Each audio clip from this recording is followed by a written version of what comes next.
Cheers for coming on again, Mike. It's been a crazy couple of weeks, and a lot's happened since we last had you on. Oh, quite a bit, yes. So let's start off with Yeah, Cam changed his camera, the whole angle. We actually got like a background for him now. I'm in a new place now. Okay. So should we start off with it? What with the Trump attempted assassination? Oh, you want to start there? Okay. Yeah, let's go there. the juicy topic. Well, quite honestly, you probably to look over where we are right now, or even close to where we are now, we got to go back to honestly the debate with Trump and Biden, because that's the trigger point. For a long time, and I believe the last couple of times we were talking, I have been mentioning, and I know I've mentioned it on my program many times for the last 3.5 years, Joe Biden is absent. He's mentally deficient. That's not an insult to him as an individual, because some people like to say, well, you're just insulting. No, that's just his mental condition. It's a medical condition. He's old. And he wasn't mentally there. And many independent news agencies, not just myself, but many of them around the world have been saying he's missed a step. He's not capable like he had been 20 years ago, 30 years ago, hell, even under the Obama administration. But the mainstream media said, no, you are an ageist, you're a racist, you're politically partisan for daring to say that. Joe Biden is sharp as a tack. He's a mental genius. He's an absolute strategist.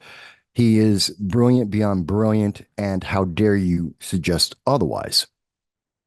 That was all the way up until literally even the day of the Trump-Biden debate, which is about 4 weeks ago. And on that day of the debate, when the world got to see in real time, unedited, Joe Biden and the experience of what it is under a Biden administration, what people at the G7 and the G20 have been seeing for years, now it puts it all into context. We can now understand why the United States had lost such respect, why Joe Biden was considered a laughingstock amongst many world leaders, and he had very little influence. Look at what we see.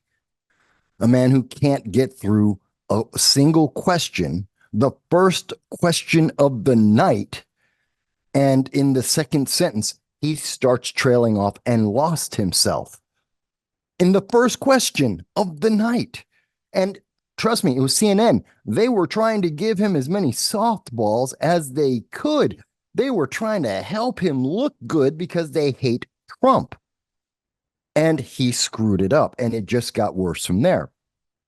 So suddenly, the average American, the rank and file Democrat, suddenly became aware that, oh my God, this is a zombie president. And there's no denying it. There's no covering it up. There's no way to obfuscate this. It was real time live. Worse than a train wreck. Now you've broken the lens by which they were trying to paint Joe Biden. And all of the news media then started coming out instantly. They had these stories always there. And suddenly, oh, Joe Biden only works 6 days a week. He's a part-time president by definition. He's only working 6 hours a day. He's only cognizant between 10 a.m. and 4 p.m. Eastern Standard Time, which the rest of the world isn't on. You know, what's happening in Taiwan, what's happening in the Middle East with Hamas, what's happening in the Ukraine, international relations with pretty much every country in the world. None of them are on Eastern Standard Time.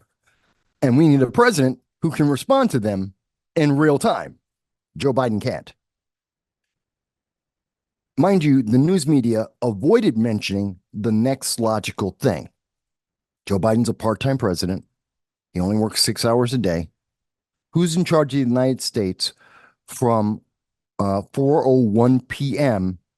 until 9:59 a.m. every day?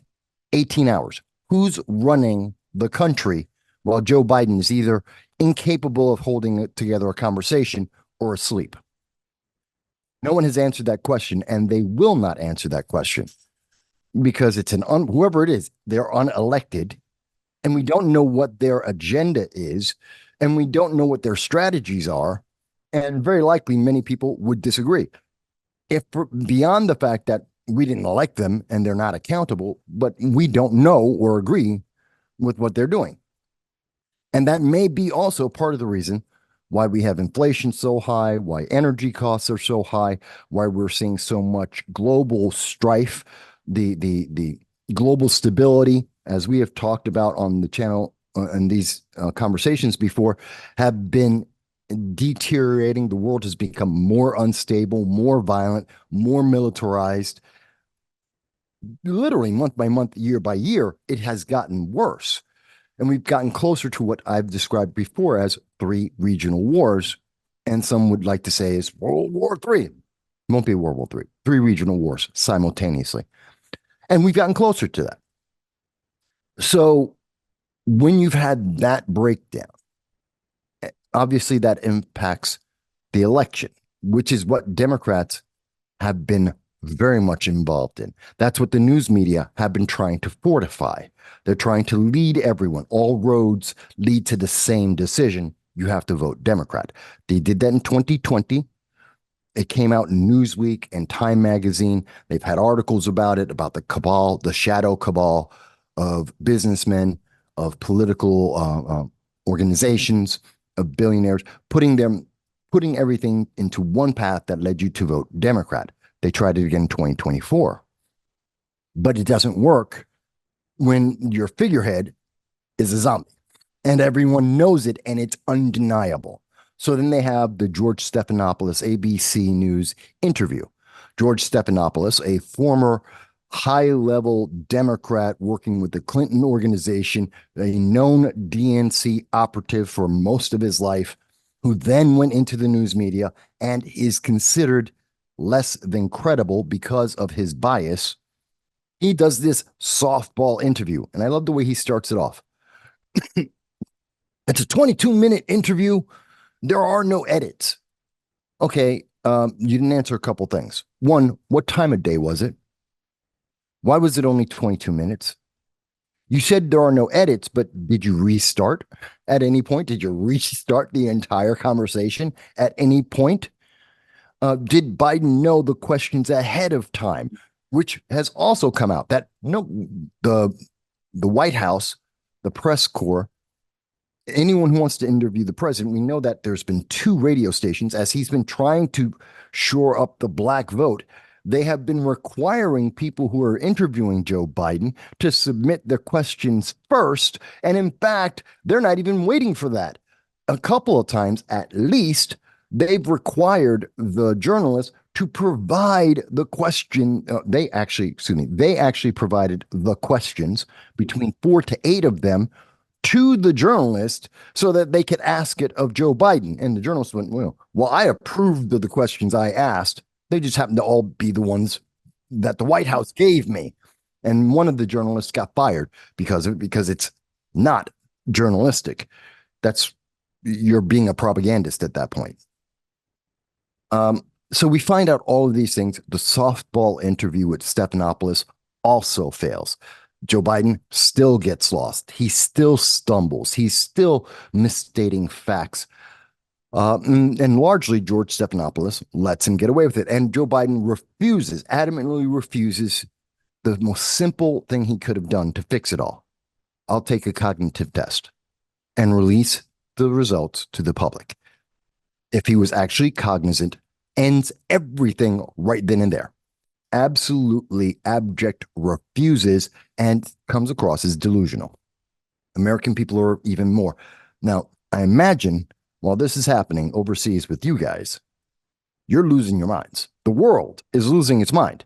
The most powerful nation with the leader with the finger on the button, actually many buttons, who controls the economy of multiple nations, he's gone. He's a zombie.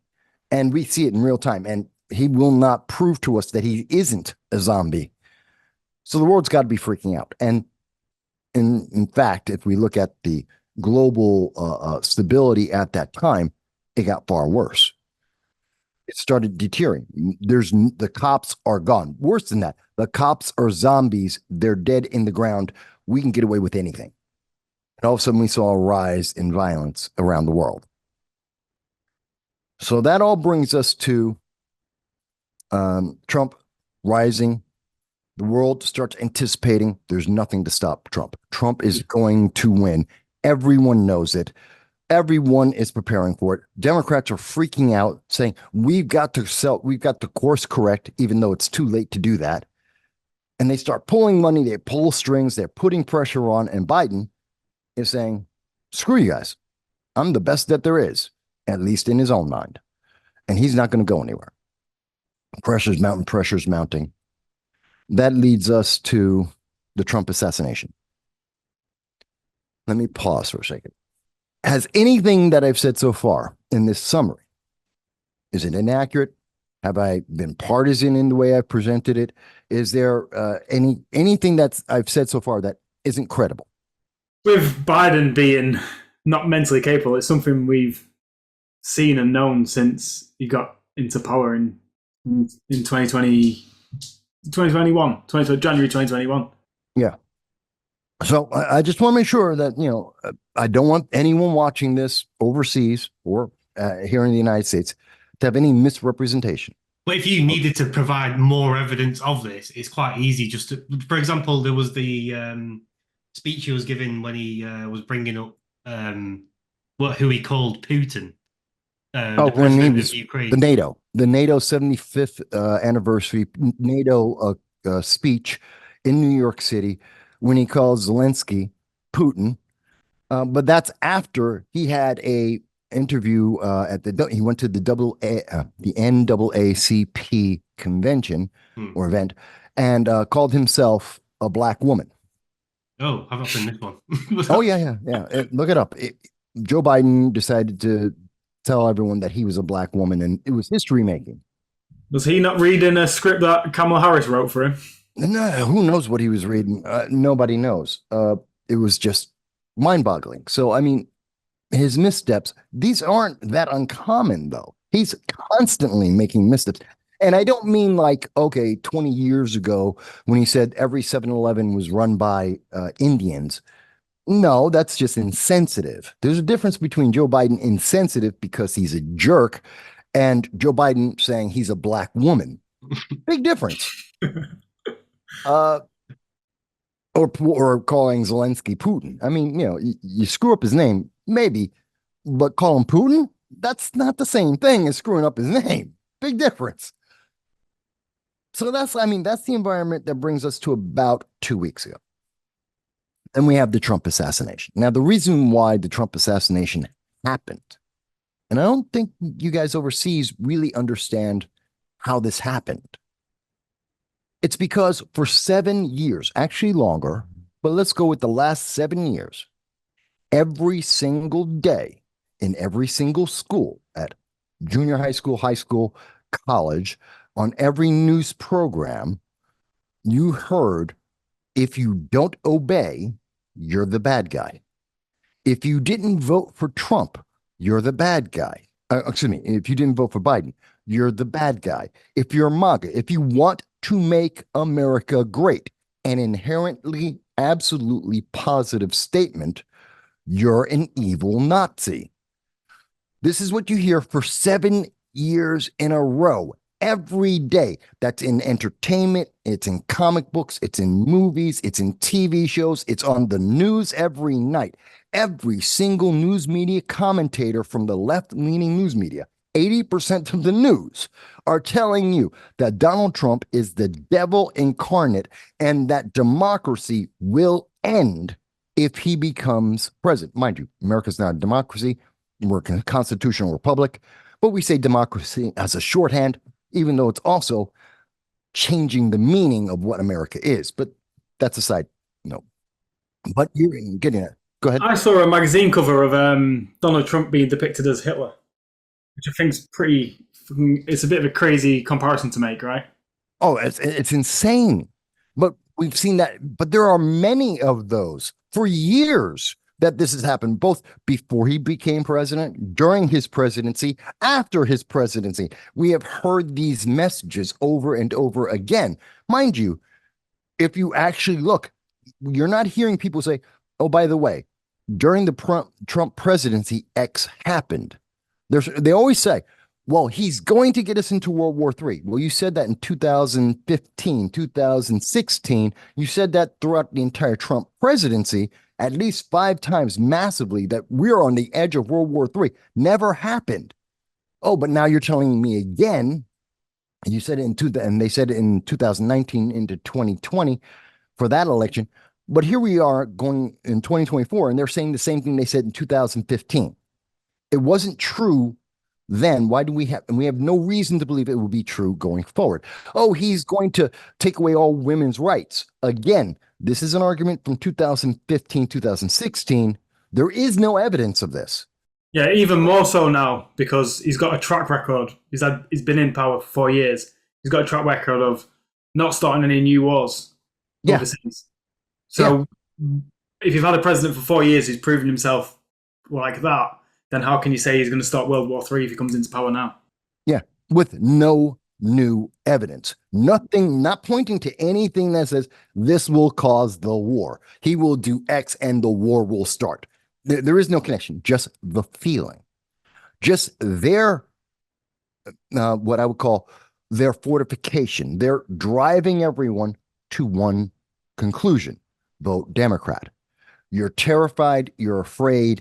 Anything that isn't on this path is evil, and this path only leads to one conclusion: vote Democrat. That's it. And so that's where they're trying to corral everyone. Well, when you do that, you're taking away, not only are you giving people fear, you're taking away hope. You're taking away options. You're taking away any glimmer of opportunity. So you're literally enslaving people, and not only just enslaving them, you're also torturing them. Because I believe if you take away people's hope and all you give them is doom, gloom, and fear, that's torture. So we're getting all this torture, both political, entertainment, and news, funneled into the public every day for 7 years. You have a kid who is in junior high school, 13-year-old Thomas Crooks, who grows up in the school system. It's toxic to be a man. You have to obey what you've been told without question. CRT is a reality. You're evil because you're white, because you were born that way. You're inferior because you're a man and you're not gay, you're not trans, you're not a woman, you're not blah, blah, blah, blah. You're not part of the intersectional rainbow that DEI says is more important than you. You are the lowest of the low, the bottom rung. And this guy is evil, even though he tells you he's going to try and bring the world back to a time when you're not considered evil by birth because of the color of your skin, which, by the way, is discrimination. That's racism. They don't like to say that, but that's what it is. So this one guy saying, hey, America wasn't always about that. It shouldn't be about that going forward. We will be better off if we don't try and live that way. Oh, he's evil, and he's going to bring you to hell, and you're going to die. You want to be a hero? Think about it. If you could, how many times have we seen stories, movies, everything? Oh, if you could punch Hitler, you should. If you could go back in time and kill Hitler, you should. We have all these stories, all these imaginings, and now you've been put in front of, or literally we have before us, that modern interpretation according to these news media, this shadow cabal, this fortification that says, well, here's that new 2024 personification of evil that he's been told for 20 years. This is evil. And he wants to elevate himself above just being white, being inherently toxic as a male, inherently evil as a white person. How does he elevate himself? Because he can't do it any other way. By birth, by color, by society, he's just evil and useless. He can't do anything about that. Well, he can take out the evil in the world. He can improve the world by taking out the evil. That's the path they've led him to. because they've tortured him so much. They have removed all of his options, all of his hopes, all of his goals and dreams. They put him on this singular path that only has one outcome. And the way to ensure that outcome, that Democrats win and maintain power, is kill the one guy that is supposedly the cause of it all. Take out the domino that triggers all the other dominoes. So he did. He tried. And that's how we get the Trump assassination. Do you notice that's a very different conversation that I've just had with you about this Trump shooting than every single mainstream news media program? At the same time, the very same news media that's saying not having this conversation is the one that also lied to the American people, knowing that Joe Biden was working part-time, knowing that Joe Biden's mental state was falling apart, and never told anyone because it wasn't politically advantageous. Gee, maybe they're not talking about the cause of this shooting because it's not politically advantageous. The shooting, obviously, and by the way, the Secretary of the Secret Service, Kimberly Cheadle, just resigned this morning. She resigned. I don't know why it took her so long. She should have resigned the moment the bullet went 5 minutes later. She should have resigned because she's a failure. And obviously, as we have learned more, it is even more embarrassing and shows us that under a zombie president, we get incompetent leaders in the various departments of our government. This is part of the reason why America is doing so badly, why the world is doing so badly, because the U.S. economy is failing because we have incompetent zombies running our departments, which hurts our economy, which hurts the world economy. This all goes back to Joe Biden. It's kind of like how the conflicts in the world all go back to Afghanistan. Well, that's Joe Biden. Same thing with the economy. So she's gone now, and we're finding out stupid things. I mean, the roof is sloped. What? What? Did you not notice that the counter snipers were on a sloped roof too? It was 130 feet. I was, in the Marine Corps. Our basic training in the Marine Corps to this day, we start learning how to use M16, the military variant of the AR-15. Offhand, the very worst way you can fire a rifle is offhand at a target, standing. And you do that at 150 yards, 150 meters, 150 meters offhand with a rifle. And we're trained to hit center mass because it's that close. That's considered close range. Then we work our way back, getting into a more stable position at about 200, 250 yards, and then 500 yards. And we get more closer to prone as we go further back because that's more stable and gives you more accuracy. Okay. For people who don't know about the military, don't know about firing a firearm. So we start with the least stable, least accurate way of firing, and that's in a range greater than this kid had access to. He was 130 yards away, 130 meters away from President Trump. And he was in the prone position, the most stable shooting position you could possibly have, which increases accuracy by magnitudes. This is insane. No one should ever be that close to any target with the intent to kill. It's mind-boggling. So obviously, when you see this procession of problems, and then we get to that moment with that failure, and we know that that up until that moment, including to this moment, the only thing that could stop Donald Trump from winning is Donald Trump being dead, either from old age or assassination. It's the only thing that could stop him. And now we see someone tried to kill him. And we see all of the errors that were obvious and blatant and therefore make us believe manipulation. I believe the podcast of the Lotus Eaters, I think, had a wonderful segment about this, talking about the stochastic probability that if you set up all your dominoes in a specific manner, if you're not knocking over any domino, but you just make sure they're all in place.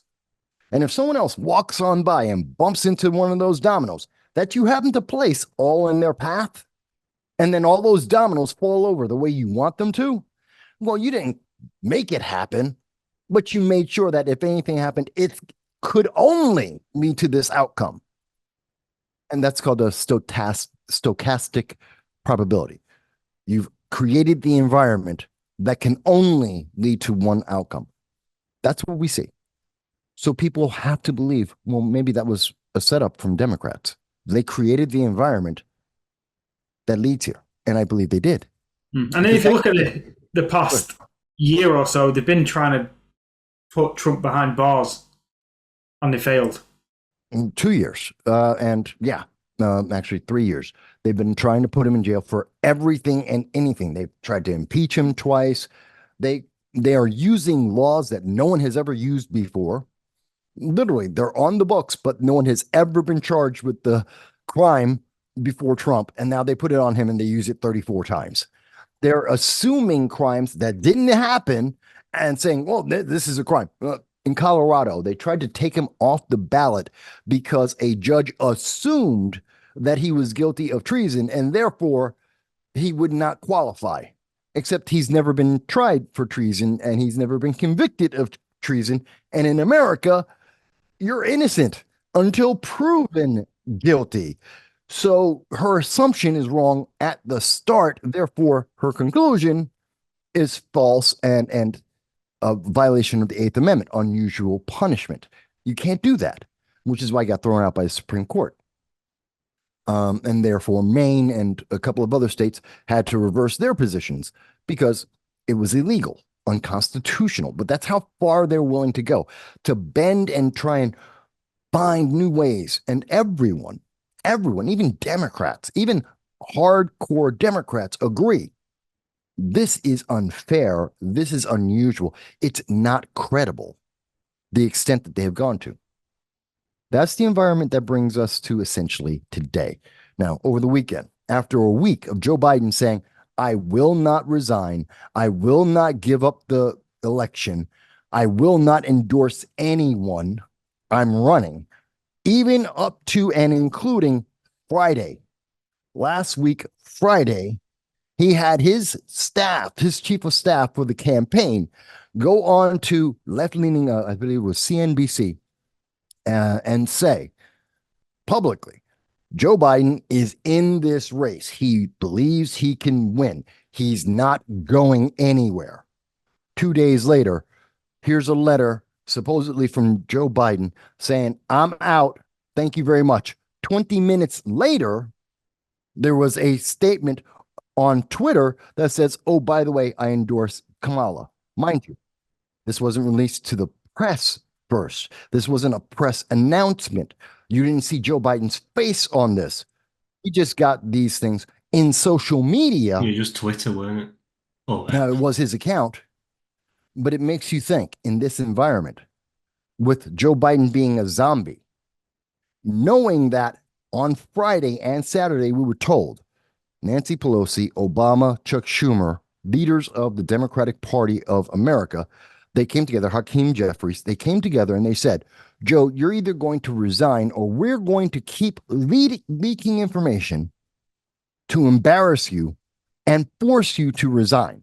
You're going to resign one way. You could do it by yourself, or we're going to keep putting out embarrassments until you do it. Given that environment, we had a document that was sent out by social media, not the press, with no confirmation. Joe Biden still has not confirmed in person anything. Are we sure that Joe Hasn't Biden he been missing authored for that? so many days as well? Huh? Nobody's seen him. Yeah, no one's seen Friday. him since Friday. do you Because know he had COVID, right? Or that, supposedly he has COVID. Yeah, he also had COVID during the debate. No, he doesn't have it. They needed to keep him quiet They needed to be able to have quiet arguments with him, trying to tell him, and this is what they did. We know for a fact they did this, pulled him to the side and said, "You're getting out the race. You're costing us money. You're costing us power. You're getting out the race." And they couldn't say, shout, and scream at him like that in the White House. But if he has COVID, which he doesn't wear a mask for, no one on Air Force One is wearing the mask. None of the reporters are wearing masks. This is the guy who mandated the mask, told you that you're killing people if you don't wear a mask. This is somebody who has had supposedly every injection you're supposed to have, which means he has something like, I don't know, 50 injections in him at this point. So he's been jabbed as much as you can be jabbed. He should be a pincushion. And he's not, and he believes in wearing masks. I mean, he's been wearing a mask up until about the beginning of middle of last year. So about a year, he's been wearing masks the entire time. He's supposed to be as safe as it could be. Manfred was wearing 2 masks for a long time. This guy should be fine. And here he is, not wearing a mask, not talking about the most recent jab that he got. No one around him is wearing a mask. So I guess that's considered an assassination plot. I don't know. And what are we supposed to think? What are we supposed to think? Does that bring us all up to date with some of your questions? From an American point of view, I don't think that the international news media covered it quite like this. We don't have much coverage at all about the assassination apart from when the attempted assassination took place. Since then, it's been quite bone dry on our media outlets. Yeah, like most of the news I get around America, like around what's going on with, especially with Biden, is just through Twitter. Well, that's on purpose. You see, the reason talking about the assassination attempt was a boost and a boon to Trump. It unified the country, just like 9/11 unified the United States. When you have traumatic events, October 7th in Israel, unified Israel. You have traumatic events, you unify a nation. Well, an assassination attempt is on a former president and current candidate for president will unify the nation. That's not good if you want Democrats to win. That doesn't help fortify the election for Democrats. So they stopped talking about Donald Trump. Notice it was about 2.5, 3 days from the shooting, which was on Saturday. By the end of Monday, they were talking about, is Joe Biden in the race or out the race? They suddenly had stopped talking about any aspect of the shooting. I mean, it's not that they didn't end it all, but they severely diminished it from being the main subject and a question most Americans have and continue to have, to suddenly being, is Joe Biden in the race? Is he not in the race? Oh my God, we don't know. We're getting conflicts. There's leaks coming out constantly from Congress. We've got everybody in Congress. Just, is Obama stabbing Joe Biden behind the back because, Obama's saying publicly he's very interested in this, and yet he's trying to get rid of him, and Nancy Pelosi and Chuck Schumer, and they're having these stories, and that's the main story. And by Wednesday, the leading story in every publication across America is Joe Biden running? Is he not? And who's going to replace Joe Biden if he isn't running? That was the question, not what's the answers to the Trump assassination, because the assassination helps everyone except Democrats win. So they wanted to change the conversation. That's why you don't know anything about it overseas. Does that make sense? Yeah. So will it be Kamala Harris who's running in his place? Has to be. Has to be. It's not a question of if they want her to be. First of all, no one likes her. No one has ever liked her. Well, a lot of people don't realize, they forget. In 2019, December, she dropped out of the race. She was at 5.5%, 5.5% support from Democrats. She was bankrupt. Her campaign was bankrupt because Democrats didn't want her. She was rejected. She was the first of the candidates for 2016 race to drop out. Nobody wants her. She was thrown away. She didn't get into politics because she was successful as a lawyer. She wasn't elevated because people liked her and liked what she did. she had an affair with Willie Brown, a politician in California, a very powerful black politician in California. And he gave her the position of DA, which then allowed her career to start moving forward. That's how her career started, because of an affair, not because she was good or that anyone liked her. And then she became politically expedient. She's a woman of color. And how dare you say anything about her because you're a racist or a sexist? So she has to go forward. And she gets promoted because of DEI, not because she's inherently good. And they put her as VP, not because people loved her, but she was a neutral person. Nobody wanted her. So there's no conflicting political ideologies that you've got to fight about within the party. And she gave them the benefit of having a woman of color on the ticket so that women and black women would have a reason to vote for her, because she suddenly stopped being Indian, which is what she's always ran on before, and she suddenly became black, something she's never run on before, because she's not black, she's Indian by her own description. She's not a black woman. She's an Indian. She is a woman of color, just not black. They're not synonymous. But they're using it as synonymous because they wanted the votes. She was the way to get the votes. You put her now, she's in. And the reason why she's in today, as I said, it isn't because anyone likes her.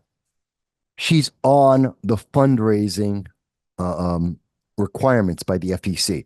Only Joe Biden and she can access all the money that's been donated up to date for the 2024 campaign.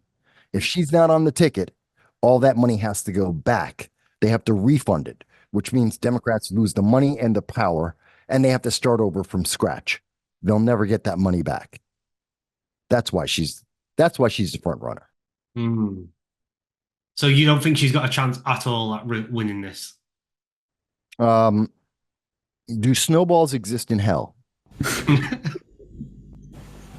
Because it's like what you've been saying there. All I can see, as soon as I saw, what you knew is that at some point Joe Biden was going to step down, and you knew that Kamala Harris was going to be the one taking it. No. Joe Biden had zero intent of, if they were going to go back to our previous conversations. People watched the shows earlier. I did say I expected her to get this for there to be a switch about 2 years ago, because it made sense politically for the strategy. It would have made sense. Joe Biden said no. And that's when they could have done this and it would make sense. Joe Biden would have retired. He would have stepped down. She would become president. It'd be an easy transition forward. They didn't do that. They're trying to do all of that work that would have took 2 years. They're trying to do it in a week. It's not going to work. You can see that with her, if she does, while she's running, they're going to play the card where it's going to be, are you racist? If not, vote for Kamala Harris. Are you sexist? Are you this? They're already doing it. Yeah. They are already doing it. If you don't vote for her, you're a sexist, racist. If you're questioning Kamala Harris, who is the bestest ever, I mean, she might as well be a Disney princess at this point. She's the bestest ever. No one has ever seen someone so good as Kamala Harris. Look at Twitter. Look at the headlines. She's so great. Okay, she's so great. Name something she succeeded at in the last 3.5 years.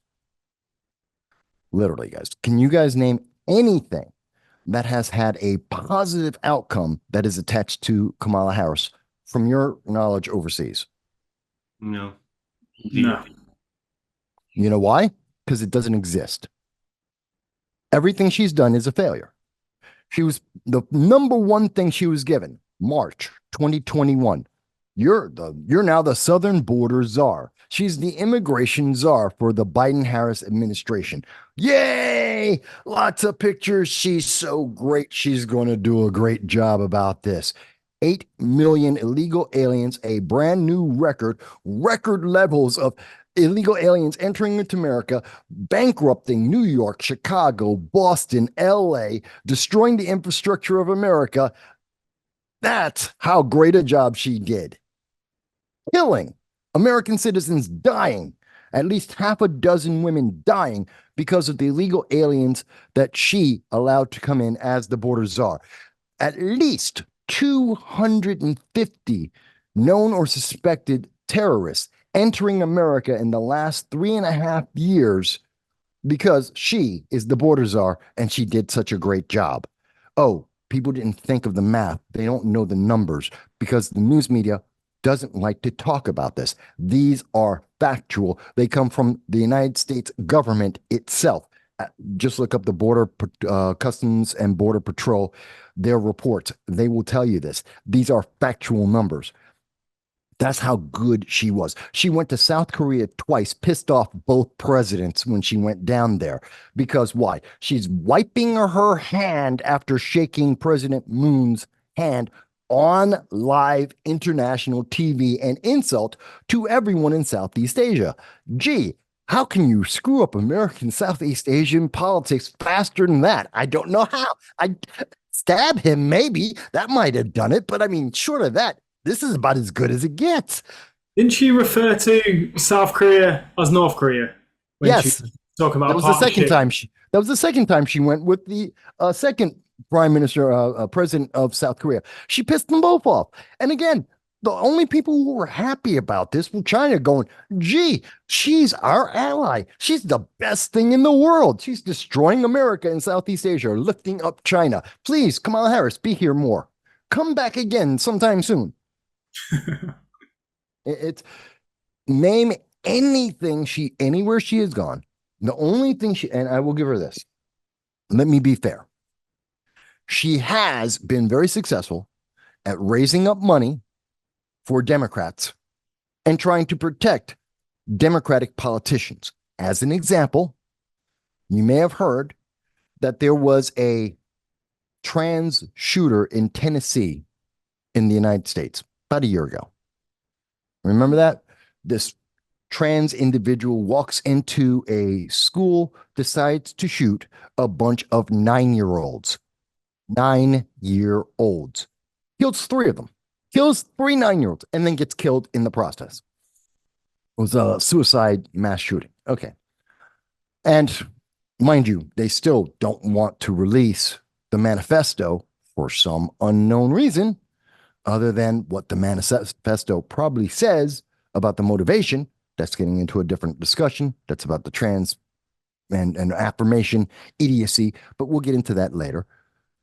But in that event, while the parents, the same week that the parents were in mourning, let me say it again, in the same week that the parents were in mourning, having just lost their 3 9-year-old children, Kamala Harris rushed over to Tennessee to protect 2 members of the Tennessee legislature, 2 Democrats, who were being kicked out because they broke Tennessee law.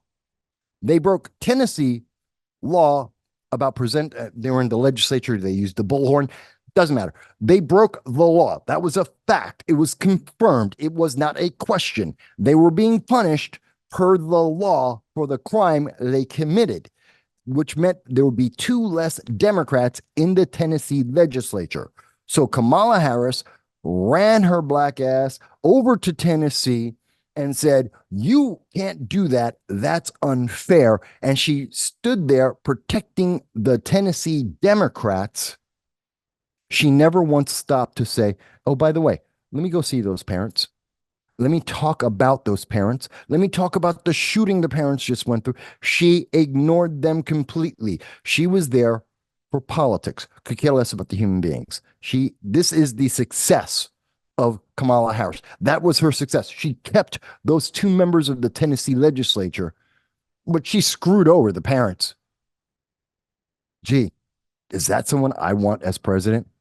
I was going to bring it back to Trump. Do you think from now until the election, do you think there's going to be any more attempts? Or if he gets elected, do you think there'll be another attempt? Yes. The answer to both of those is yes. Many more. Mind you, that happens anyway. Presidents constantly have death threats. Important figures in government have death threats. Rishi Sunak is still getting death threats right now. I guarantee you. talk to MI5. They'll tell you. They may not say it publicly per se, because part of reducing the number of threats is to reduce the knowledge of the threats, to make it seem like it isn't happening, to give the impression it's the authority, the impression of authority wins. It's kind of like, you want to stop a crime, put a police car in front of a high crime location, you'll reduce the amount of crime. It doesn't matter that there's no police there. It's the impression that police could be there, that there's someone paying attention to it. It will lower the amount of crime, even though you haven't actually done anything. It's the impression. Same thing with reporting on assassination attempts. You reduce the number of assassination attempts by not talking about the number of assassination attempts whenever possible. Because I guess by talking about it, you're going to start normalizing it. Well, not that you normalize it, but you give the false impression that I could get lucky. I could be the one who gets a better plan. I could be the one who could actually succeed. You're actually, by saying that someone got close, I could get closer. And again, this is thinking from the mindset of the insane bastards that are doing these assassination attempts. I have no high opinion of any of these. They're the same as suicide bombers. I can't stand them. They're scum of the earth. So, but by giving them the impression that you can get to point A, these scum of the earth will think they can get to point B. And if they get lucky, that they could succeed. That's the problem. That's why you don't hear a lot about them. It dissuades them from even trying. Or at least that's what the plan is supposed to be. So yes, they've all had their suicide. Liz Truss is still getting suicided. Assassination threats guaranteed. So is Keir Starmer. But the thing is, we will see more, because the environment for Donald Trump is what I described in some detail at the beginning. We still have 7 years of demonization of both Americans and ideology and an individual that has been trained and ingrained into an entire generation. That's not going away. You can't just turn the switch and go, political violence is never a good thing, except when it's Antifa, except when it's autonomous zones at our schools and our cities, except when you're committing arson on live TV and say it's a mostly peaceful protest. I mean, except for those moments, political violence is just never accepted in America. You've got a generation that grew up on this every single day. You still got movies and TV shows coming out pushing these ideological messages. You're telling me that that switches off? No. So yeah, they're going to try again. Yeah, because I agree with what you're saying about, like, if the media keep talking about it, it's going to build these tribes and these communities of people that are going to be assassinators. That's what it's going to do just by speaking and highlighting it. More and more people are going to want to join that club, so to speak. But with the Trump attempt, like you've been saying, like, they've been talking about him in these negative ways for the last 7 years. And the fact that he's had the assassination attempt on him now, that side of people who have only been fed negative material and believe it, they are crazy people. That's only going to feed them and feed more people into that club to want to try and attempt to assassinate him going forward. Yeah. And by the way, this is bad. This is really, really bad for you. For the United Kingdom, really, really bad for you. It's bad for the rest of the world. It's really bad for you, because that same generation, they're becoming teachers. Those teachers are coming to the UK. Those publications they've made, they're coming to the UK. The entertainment they made is coming to the UK. Hell, have you seen the last season of Doctor Who, which is often called Nurse What here in the United States, because it sucks that bad? They did a soft reboot, and I mean, they really took a boot up the ass for Doctor Who. That isn't Doctor Who to me. I've been a fan of Doctor Who for a long time. I'm an old man. I remember the 4th Doctor. He is brilliant. Love the 10th Doctor. Tennant knocked it out the park. Fantastic. I don't know what Nurse What is doing. And by the way, nor does anyone else in the world, especially you Brits. You guys, this is your thing. This is your national treasure. This is your claim to fame in sci-fi and entertainment around the world. And you guys all collectively said, you know what? I can watch. What did he say? He said, go watch grass. And everyone in the UK said, not a bad idea, and went out and did it. Grabbed a pint and went out and watched the grass. Okay. So imagine, and where did that come from? Well, Disney jumped into Doctor Who and said, we're going to make it Disney Who, just like we made Disney Star Wars. And we've Disneyfied well, everything, Marvel, and everything they touch becomes toxic men, far left propaganda, progressive, CRT, identity politics. And everyone goes, that's crap. I don't want it. And thus is Doctor Who. And now you have a whole generation that's coming over to your grounds now with these ideologies for the last 7 years. And they're pushing all their ideology. They're pushing their teaching, their materials into the UK going forward. And if something happens to Trump, they're pushing that ideology into your nation too. Because they're trying to get, just like they tried to get ACAB and Antifa, and they did successfully get Antifa into the UK. Well, they're also pushing, this is Keir Starmer's people, that he has to he's got to clamp down on them because they're the same people who are pushing and cheering that someone tried to assassinate Trump. What do you think they're going to do to the politicians in the UK? They're the same people. It's the same ideology. And it's going to your nation, guaranteed, just like everything else that the left in America has pushed into the UK. This is coming too. You guys should be terrified for your political leaders because this also is coming out and it's going to be affecting you. Plus some other nations are going to have for the same reason, they're going to have more pressure and more threats on all of their leaders for the same reason. That's going to be massive in the UK. That's my belief. Does that make sense to you? And you can already see it in the UK now. I would like to compare, we've not got a Trump in this country, but the probably person closest to Trump is Nigel Farage. Of course it is. And I was going to bring him up. Yeah. Yeah. People's opinions of him are very like the left's opinions of him, and your average normie's opinion of him is what I'd expect in America, like the American opinion of Trump. He's a racist, he's a bigot, and he just used racist, sexist, he's every bigot, Islamophobe you can think of. Yeah. Yeah, exactly. But he comes across as a politician who actually cares about the country and wants it to be Great Britain and not. He's a nationalist. He's a nationalist. He believes in Britain united and great. Okay. In other words, he wants to make Britain great again. MBGA. You know what? I got no problem with that. I have no problem with anyone who wants to make Britain great that is British. Okay. Because that's your country. Make it as great as it can be. You could be Chilean and you want to make Chile the greatest nation that it could be. Fantastic. Knock yourself out. You want to make Angola the greatest country that it can be. Go ahead and knock yourself out. Venezuela, North Korea, China, Iran, not so much. Okay, but you get my point. I want countries to be as great as they can be, which includes my own country. And by the way, I want my country to be great first because I live here. This is my country. You will want the UK to be great first. You live there. Okay, I can accept that. Why is it evil?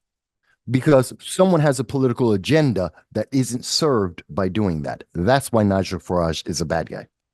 What you want is your country to be great, and you want other countries around your country or who work with your country to also be great. And you want to compete with those countries to then make your countries even better because you're competing with each other to become better countries. And it's only going to lead to more development. That's how it usually works. That's how it should work, right? But now... Well, that's how it has worked. So Why would we, what's the look at the alternative? Okay, men are toxic, women are always right, white people are always evil. We need equity to that someone arbitrarily ranked to improve the world. And it hasn't. None of that has actually worked. None of it is effective. It has failed every place it has been tried. Gee, which one do I want to continue to do going forward? The left tells you just give it more time, more money, and give up more freedom, and it will eventually work because that's their answer always. Think of every leftist policy you have ever heard, and they've all failed, every single one of them. What's a leftist policy that worked? None of them.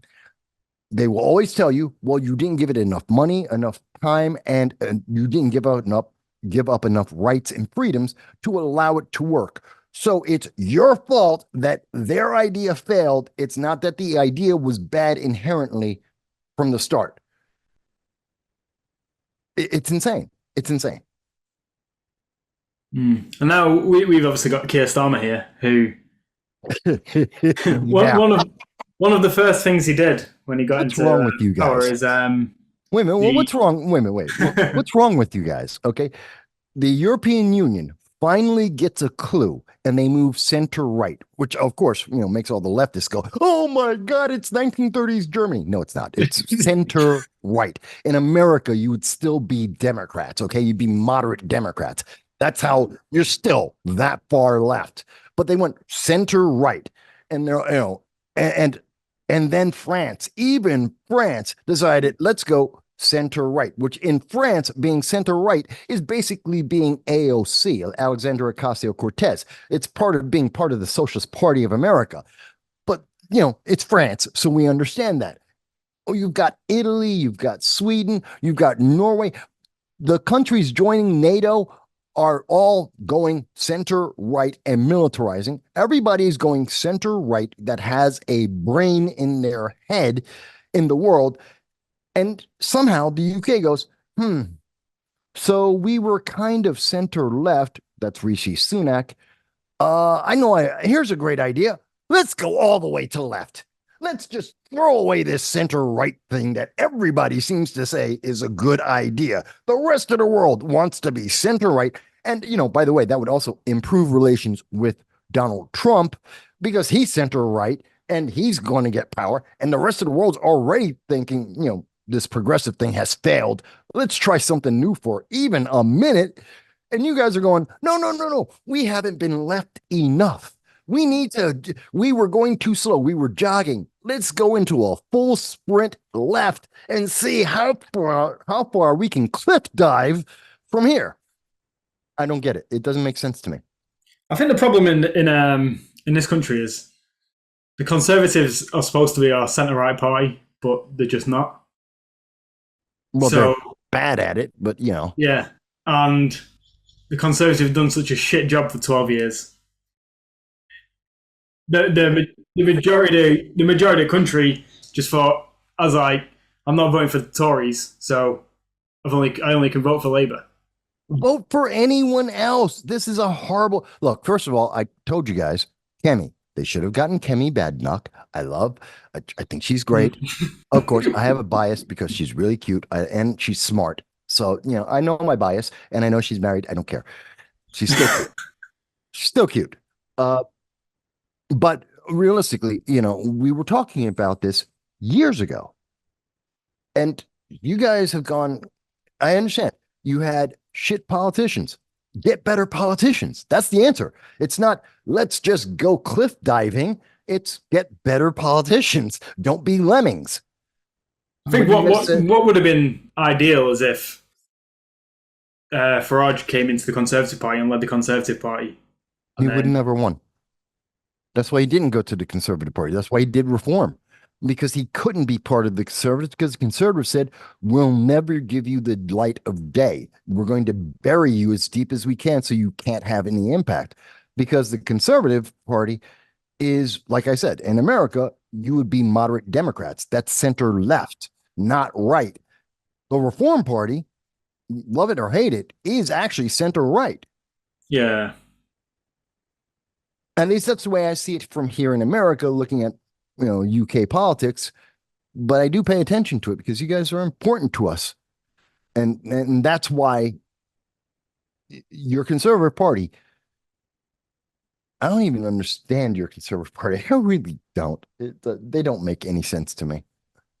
I think the Conservatives just feel like a extension of Blair, the Blair years. Yeah, and how great was that? Yeah, that was. It feels like pretty much been the same since Blair came in, and it's just like globalist agendas being pushed on the country. Yeah, that failed. That they all failed. They didn't do you guys any good. So I mean, that's my point. Yeah, Yeah, and because then that's what Keir Starmer is anyway. It's the same. what's that? That's what Keir Starmer is anyway. He's the same. Yeah, so he's a globalist as well. Yeah. Oh, no, he's even worse. You guys are going to be so screwed. I hope you're ready for the inflation he's going to bring to you. Mm. The weirdest thing is, though, you talk to your average British person, and they see Keir Starmer as a god, like literally as the savior of the country. Because he's offering free stuff. Yeah. Free stuff wins everywhere. Every election, every politician of note knows if you can always promise free stuff. Why? People want free stuff. Mind you, it's never free. There's always a cost. You just don't notice it up front, but there's always a cost. And Keir Starmer is very good at saying it's free. Don't look at any fine print. Don't think it's free. Take it. But remember, you got to keep me in power. But it's free. Don't worry about the inflation.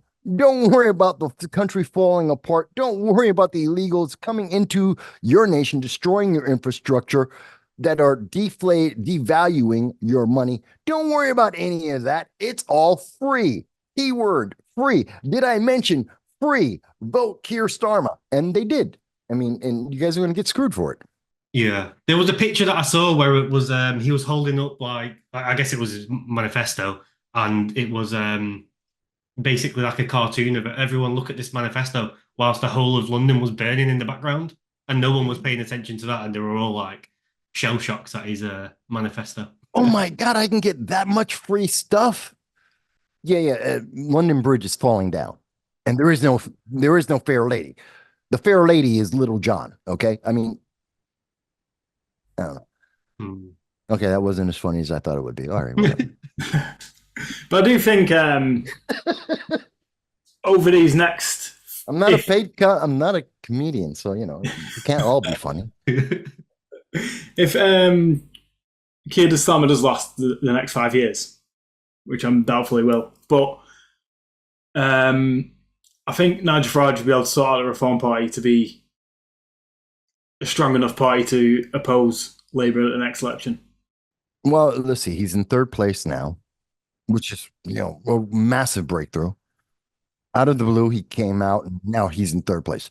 So that, if nothing else, it tells everyone that there is a strong undercurrent for center right, which is an undercurrent we're seeing throughout the rest of the first world, Europe, the UK, United States, Canada, Mexico. We're seeing a major movement across the world towards center right, which the left always perceives as Nazis, which is, you know, that's just propaganda, of course, because they're closer to Nazis than anything else, because Nazis were the left.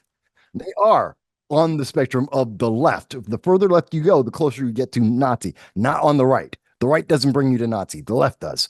But anyway, that obvious fact being true, let's look at it. The world's going center right. The people in the world, more important than the governments, the people, rank and file, are moving center right because it makes sense, because it's going to provide them the best probability to survive and to have their kids survive. Yeah, it's stability, right? Yeah, it's more stability. It's more self-preservation. Your kids are going to be able to survive because they're going to learn more. You're going to live better with less. This is the lesson we learned after the Great Depression, after World War One. All of our parents, or grandparents, my grandparents, your great-grandparents, they learned that lesson. They lived with less. They became very conservative, and they were able to conserve their land, the water, their lifestyle, the things that made them happy That's what put them through. That's center right. That that's not, you're not going to get there and have success going to the left. You can only do that from center right. And we're experiencing a world of turmoil that requires that center right mindset and lifestyle of the rank and file people if we're to survive. It's just the governments that need to catch up, but governments are not people. Governments are almost an entity of their own. They have their own aspirations, their own desires, their own growth cycles that are separate of the people. And that's where the UK is right now. And I think to an extent, that's where the United States is coming out of. Does that make sense? Yeah, really well put, actually. The way you, that's why it's always great talking to you, because the way you articulate your thoughts. Sometimes I try, this is also why I get censored so bloody much. They really don't like me talking. And it's not because I don't know what I'm talking about. It's just, oh my God, people go, it makes sense. And it's like, oh no, we can't do that. Can't do black man making sense and he's not Democrat. Can't do that. Oh no, stop that. It's a logic problem, right? There's a big problem with talking in logical terms. Well, you're not supposed to. If you think about it, the most successful in modern history in the last 20 years, 20, 25 years, the most successful politicians in the United States, the UK, France, I'd even say Germany as well. These are the leading nations of the world. No, not Canada, because Canada doesn't lead anything. But you look at these nations, and what you'll notice is this disconnect from the public. And well, they have this very unique presentation about them, that how they've been presenting the move towards socialism. But like most things, there's a cycle, and it is about 25 years. It's about a little more than a generation, generations being about 20 years.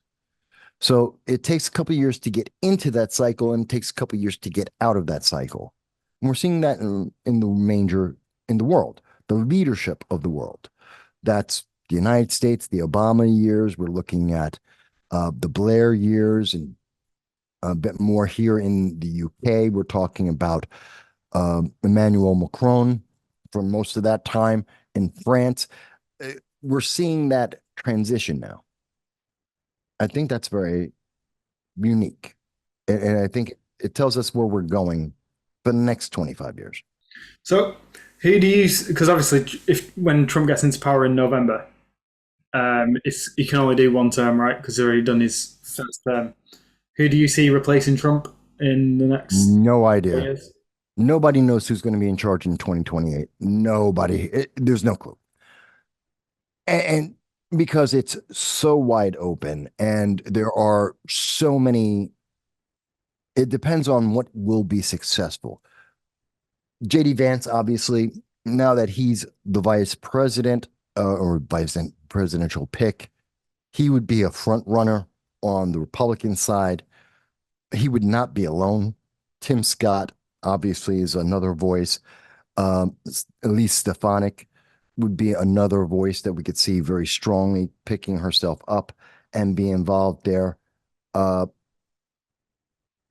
There's a lot of moderates that might want to try on the left, on the Republican right, the rhinos, individuals we don't consider, most Republicans consider to be Democrat light. There's a lot of them. That's people like Mitt Romney. He'd do fantastic in the UK, in the Conservative Party. He's considered milk toast here in the United States. Then you're looking at the far left, well, the Democrats, which are more and more controlled by the progressives, the Democratic Socialists of America. We know Alexandria Ocasio-Cortez has been trying to position herself to get enough funding to either run for the Senate, which I think she'll run for that for 2 years and then run. So 2026, she'll run for the Senate to take over Kirsten Gillibrand's seat, who's just a yes woman for the Democrats and completely useless. Use that because most people who run for president are either governors or senators, the ones that actually get elected. Normally, that's the process. So she's going to run for a Senate seat, raise up her credibility if she were to win that, and then run for president in 2028 because she'll be age credible at that time. And then she'll be qualified. And that's her credibility path. So you're going to see her on that path in 2028. You might see on the left, it's so hard. Most of the people who are running on the left are dying. I mean, we just lost Sheila Jackson Lee, a massive anti-Second Amendment radical Democrat, died at the age of 74. Nancy Pelosi is about to die. She's 76. She's way too old, and she looks it. She's failing. Dianne Feinstein died in office. Joe Biden, God bless him. I want him to survive, but he could die any minute. Uh, he just looks that frail and has looked that frail for some time. A lot of Democrats will continue to be used. The Democrats are evil when you think about it. They use their people to the moment they die. They die in office pushing the Democratic agenda more often than Republicans. And there's no reason for it, just because they're being used. And the moment that they're not useful, they're tossed aside. Dianne Feinstein was wheeled around Congress being told, literally on mic, being told, say exactly this, vote this way. It wasn't her choice. She didn't even know what she was doing. She's in a wheelchair, completely oblivious to what's going on around her, just being wheeled, parroted, and told, do this so that Democrats could be able to wield power. Sheila Jackson Lee, to the moment she died, she's still a member of Congress, died 74. She had pancreatic cancer. That's normally a 1-year ticket. You get pancreatic cancer, you're going to die in a year. Almost 95% of people die 1 year. It's a very painful death. I don't wish it on anyone. But to the end, she's pushing the Democratic agenda. We see that with Joe Biden. It's very vile what they do to their people. They will use them up to the last second. But here's the problem. Who replaces them? Bernie Sanders? He's in that same track. Elizabeth Warren? In that same track. Who do they have to step in? AOC? Are you kidding me? That's like getting a flamethrower to a kid in kindergarten. You're not going to have any good results out of that. I mean, am I wrong? If you think I'm wrong, I'm perfectly glad to hear it, but I've yet to hear anyone tell me, other than other democratic socialists, individuals who want to destroy the Constitution and become a mini China, other than people who believe that, I have yet to hear anyone say that I'm wrong about AOC. What happened to Vivek? Vivek? He's probably going to get a cabinet position. I've always thought that. I've said that since the very beginning. I personally thought that Tim Scott would be picked as VP, partially because he's a bridge for Trump with Congress, and in particular with the Senate, which is very powerful. And so that would be good. Tim Scott was a supporter of Trump almost from the beginning. And Tim Scott is black, which is a nice boost. So those are 3 good reasons for him to be there. Vivek is too young, too inexperienced. He doesn't have enough contacts. And I've said from the very beginning, Vivek gets a cabinet position, which will give him the maturity. It will give him the experience. It will give him the contacts. And you could see Vivek in 2028 running for the presidency. I think that would be a very credible path for him. And I think he could be a credible contender along with JD Vance, who will then have executive position, executive experience as well. So those are your 2 big contenders going forward. Maybe also a Tim Scott and, as I said, Elise Stefanik. I don't know what the left is doing. I don't know where they go. Other than AOC, I don't know what their obvious choices. No one that's all the people from before gone.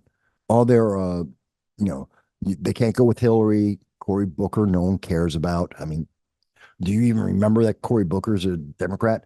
That he's in elected office? No one does. No one cares. So, Kirsten Gillibrand, does anyone know that she's still in office? No one cares. So, who do they go to? Are you noticing in the states people becoming more nationalistic and shifting to the right? Some, but we've been seeing that for years, which is a natural, and it didn't start with Trump. Let's understand this. Americans becoming more partisan and more nationalistic is not a result of Trump. It started under Obama, because Obama, from day one, told you he is there to transform America. He never finished that sentence. That's not a sentence. I'm going to transform America. You have not finished. That's not a full sentence. That's a fragment of a sentence. You've left out to what? That's the most important part of that statement. And it's this part that he never answered. To what? I'm transforming it from what to what? Okay. So when he was doing that, which was to transform America into a more progressive socialist nation, which is in fact to destroy America, because to become more progressive and socialist is to be counter to the Constitution and the amendments. So he's destroying America. He was trying to transform America into something closer to China and communism than America itself, if we're being honest. And that divided America. And then his policies and the manner in which he went about his policies was about dividing America. Barack Obama was incredibly divisive, not because of race, because of his policies. And he had no problem using the wedge of race to make that division even wider. So if you didn't like his policy, he would create a policy that would divide people. And then if you critiqued his policy, he would say, that's because I'm black, you're a racist.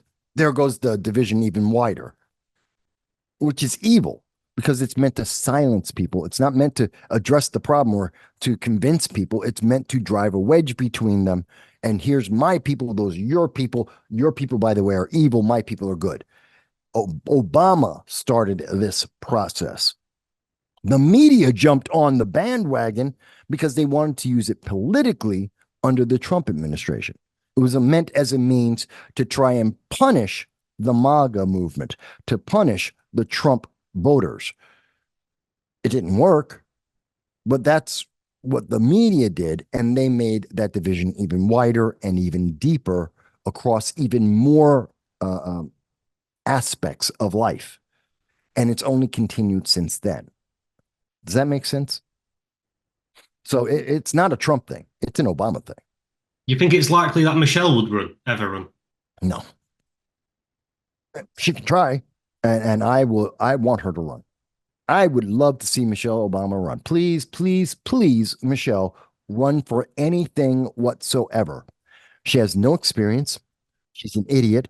She has, and when I say no experience, she has no elected experience. She has no business experience. She's never run anything anywhere at any time, except maybe Barack. Okay, but I don't even want to get into that mess and the memes that come from that. But realistically, she's done nothing. And what? Her biggest accomplishment? Hashtag free the women. What was that what was it? Boko Haram. Boko Haram, free the girls. That was her biggest accomplishment. That's the thing that she did. Oh, you can't say that. She's black. Who cares? I don't care. She's black. She's a woman. Who cares? I don't care about that. We're talking about politicians and politics. I could care less if she's black, a woman, or she could be from Jupiter. I could care less.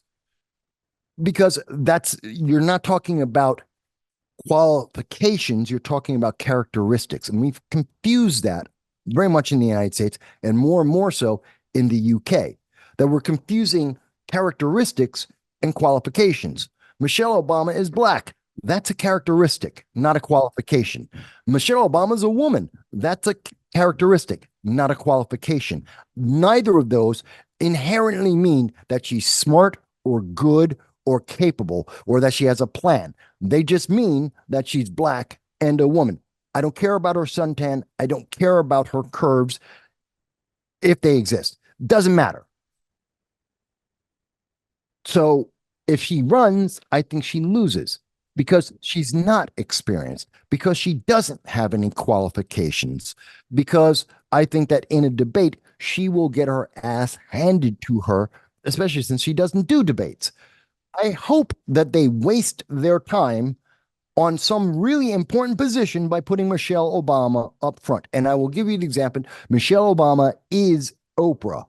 Remember in 2020, January 2023, for 1 month, they talked about Oprah is going to be president, Oprah for president. It was literally 1 month because by the end of that month, before Oprah even opened her mouth, she was destroyed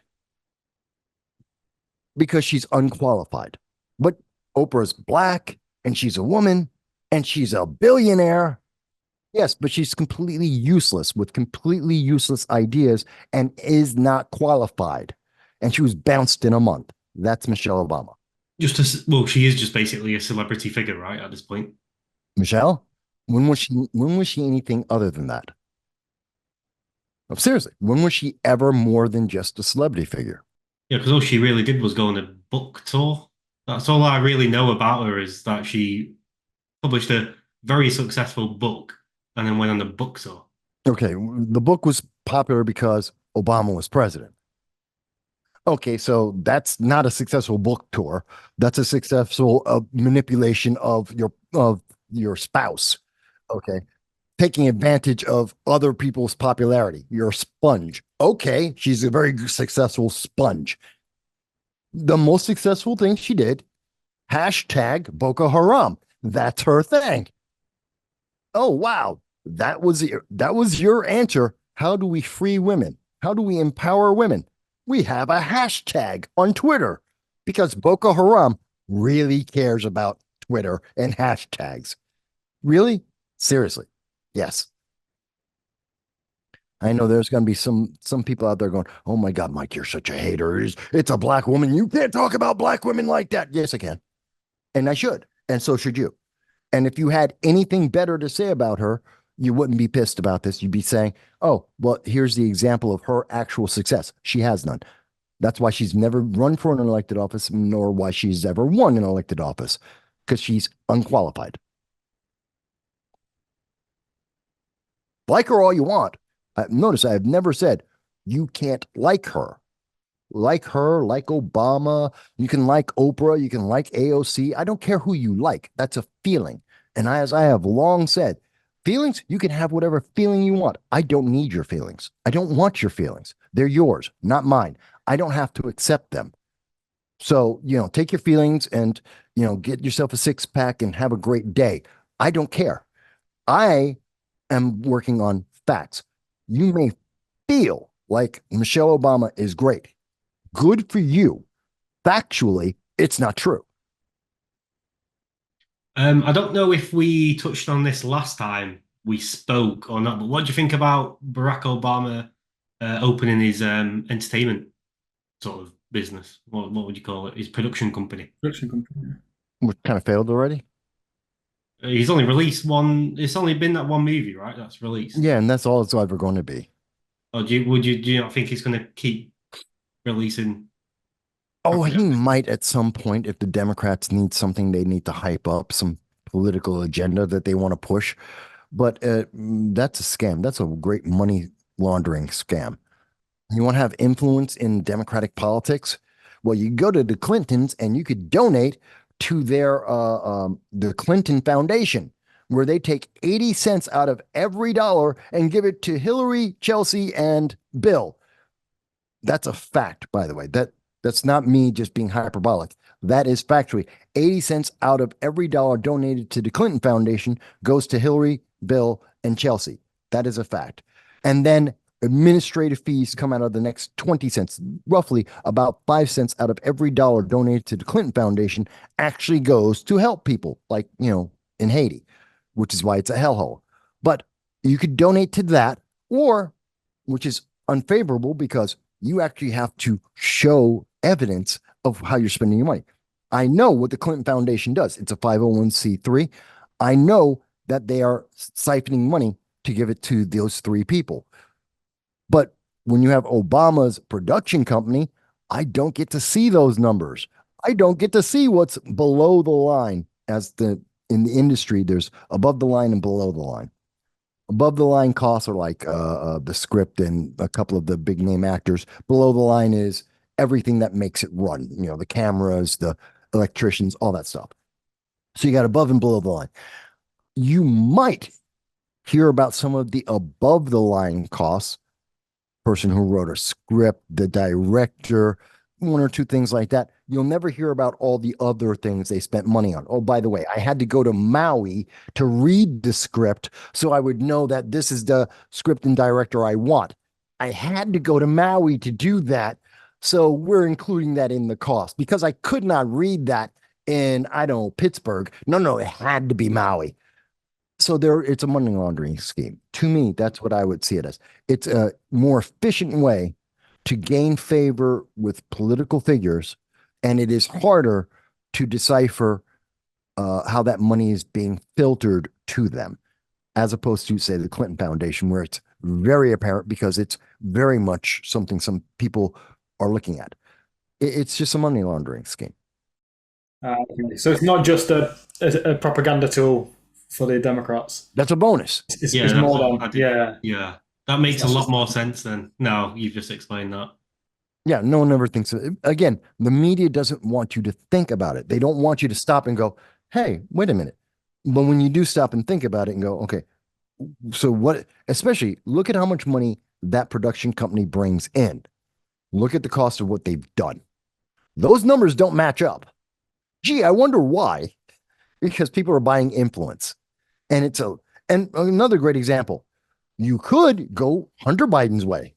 Hi, I'm going to be the CEO or one of the board members of a gas and electric company that he knows nothing about. Nothing. He gets paid to be a member of the board for something he has no clue whatsoever in hell. Oh, okay. That makes a lot of sense. And then he's doing business deals with China that he knows nothing about. And they're there so that they could have the 27 conversations with Joe Biden on the phone or at dinner that incidentally happened, that Joe Biden, by the way, said never happened, incidentally happened 27 times. And that's when and that just happened to be when the biggest figures in Chinese government happened to be at the meeting as well. And he got $10 million for that. Not actually producing anything, not actually shipping or creating a business, not doing anything. It just so happened that his dad happened to be there every time that the contract got signed and he got a bunch of money. And 10% of that money went to Joe Biden, the big guy. Also something that he denied that we now know is true. Do you think if Trump was to come in, when Trump comes into power, this will be investigated further? They'll talk about it. It's not going to go anywhere. It's not, it's counterproductive. It's like Hillary Clinton being arrested. Do we want her arrested? Absolutely. Did she commit crimes in Benghazi? Absolutely. That is beyond any doubt. But as she said, what difference does it make? Well, it made a difference in 2012, made a difference in 2016. It's 2024. It's too late. And much so like that, what's the point? Looking at Biden and Hunter. Hunter's already guilty, even though he's guilty of more, he's guilty. A lot of the charges that we could have put on him, statute of limitations, have already been exceeded. So you could corrupt even further the legal system to try and punish him as he should be. But now you've broken the system to do that. That's not worth it. You go after Joe Biden for the lies and the crimes that he has made. Like I highlighted two of them just before. Okay, you could do that. He's 81 and he's mentally deficient. What's the point? This is why the Her report said, yes, he violated for 40 years. He violated classified documents. He had documents classified that he shouldn't have had as a senator for 4 decades in a unprotected garage, just laying out. That's a crime. That is a massive crime. For 4 decades. Is it worth punishing him for that? Well, he's too old and too senile to appreciate that punishment. It's not worth it. Let it go. So while I know people will talk about it, it's not worth following up. All Yeah, you're he's going to old, and it's do, no longer an immediate threat at that point. Anyway. and not immediate threat, everyone already knows the guilt. Everyone has already reacted to it. And all you will get is a group of dissidents that are going to be pissed off because you punish these people, but it is beyond the pale. You've literally violated the Eighth Amendment. It is an unreasonable punishment for a crime that's already been out, already been adjudicated, and the public has already reacted to. It's not worth it. What's the Eighth Amendment? The Eighth Amendment is, I'm sorry, I know you guys are overseas. You don't have this, and you really should. The Eighth Amendment is a protection for the public, so that if I commit a crime, I cannot be punished in a unreasonable manner. So if you decided to arrest me, I'm jaywalking. I'm walking across the street against the light, and I get arrested for that. You can't throw me in jail for 10 years. Now, in many countries you can, and that's how they get political figures. There are billions of laws in every country, and you can be everyone's if you really wanted to. Everyone's broken the law somewhere at some point every day, guaranteed. If someone really wants to be a stickler to the law. But in other nations, because they can find that one obscure law that's been around for the last 50 years that no one has ever seen before, they'll find that and say, okay, you're going in jail for 20 years now because of politics. In America, you can't do that. That's our protection against someone abusing the power of government. And that's what the Eighth Amendment's for. If that makes sense. It's very abridged, but that's what it does. Yeah. A decent amendment of. Yeah, I like that one. It's really important. It's really, really important. I mean, without that, you fall into more authoritarian government. Yeah, Very it's quick. chaos can just erupt at any moment. Mhm. And it is a British principle, by the way. It comes out of I believe it comes out of the Magna Carta. Um, so it is something that British law, British common law, way back, had that same concept. You didn't flesh it out the way we did, but it is an element of British law as well. Because even you realize and recognize, especially when you're dealing with nobles who have a very different, I mean, that's a class structure. That's definitely different entitlements and opportunities. And you already had enough problems with nobles in the law beating up and taking advantage of the common class, the peasantry. So that was already a problem. And that's with the common laws you guys already had in place to restrict them from really going overboard and abusing it. So in America, we said, well, to prevent it from getting into that kind of class system, which is inherently biased, let's put in the Eighth Amendment to prevent that, if it makes sense. Yeah, absolutely. Do you know, or do you have any opinions on King Charles? Uh, well, there's not much to have an opinion about. I mean, I kind of feel bad for him. It's the end of his life, and he gets the crown. I mean, literally, he gets the crown, but it's the end, and it's about over. You know, kind of sucks for him. It takes out a lot of the thrill of it, and there is a thrill, of course, to being king. Why not? I mean, it is kick ass, and he is going to promote some of his pet projects. He's king. He gets to do that, of course. Queen Elizabeth did it. Why not? But he doesn't have a whole lot of time left, and he's greedily holding on to the power as long as he can because he never got to have it. So he's trying to do all of his wish list. He had his bucket list, and now he's trying to fill that bucket as fast as he can because he knows he has to give it over to his kids. And one of them, what's his name? Was it William, the idiot who's in California right now? Sorry. Harry's the cuck, right? Okay. What? He is. Yeah. He's a simp. Uh, I don't know a lot of the modern lingo, but I do know those two. And he applies to both. Yeah. Uh, Come on. He gave up being, it's not that people have not in the nobility, that they have given up their nobility to marry a commoner. They have done that in the history. Usually it makes sense. They have a deep love with a wonderful person. They have a plan moving forward of how they're going to live a life, and they live completely and separate, mind you, still family, still have respect, and they never embarrass the family. What has Harry done? He's living off the family money. He has absolutely no career plan. His only plan has been embarrass the family, which embarrasses the nation. He is a leech. He's being led by the nose by this woman who's only very apparently using him for his publicity, his money, and his connections. This is a stupid reason to give up the nobility. He should have shut his mouth, maybe marry her if well, he can't even marry her if he was going to do it. Keep her as his mistress. Keep her on, be semi-public. No one would care because he's nobility. Marry someone for the stature. Shut up. You're never going to be king.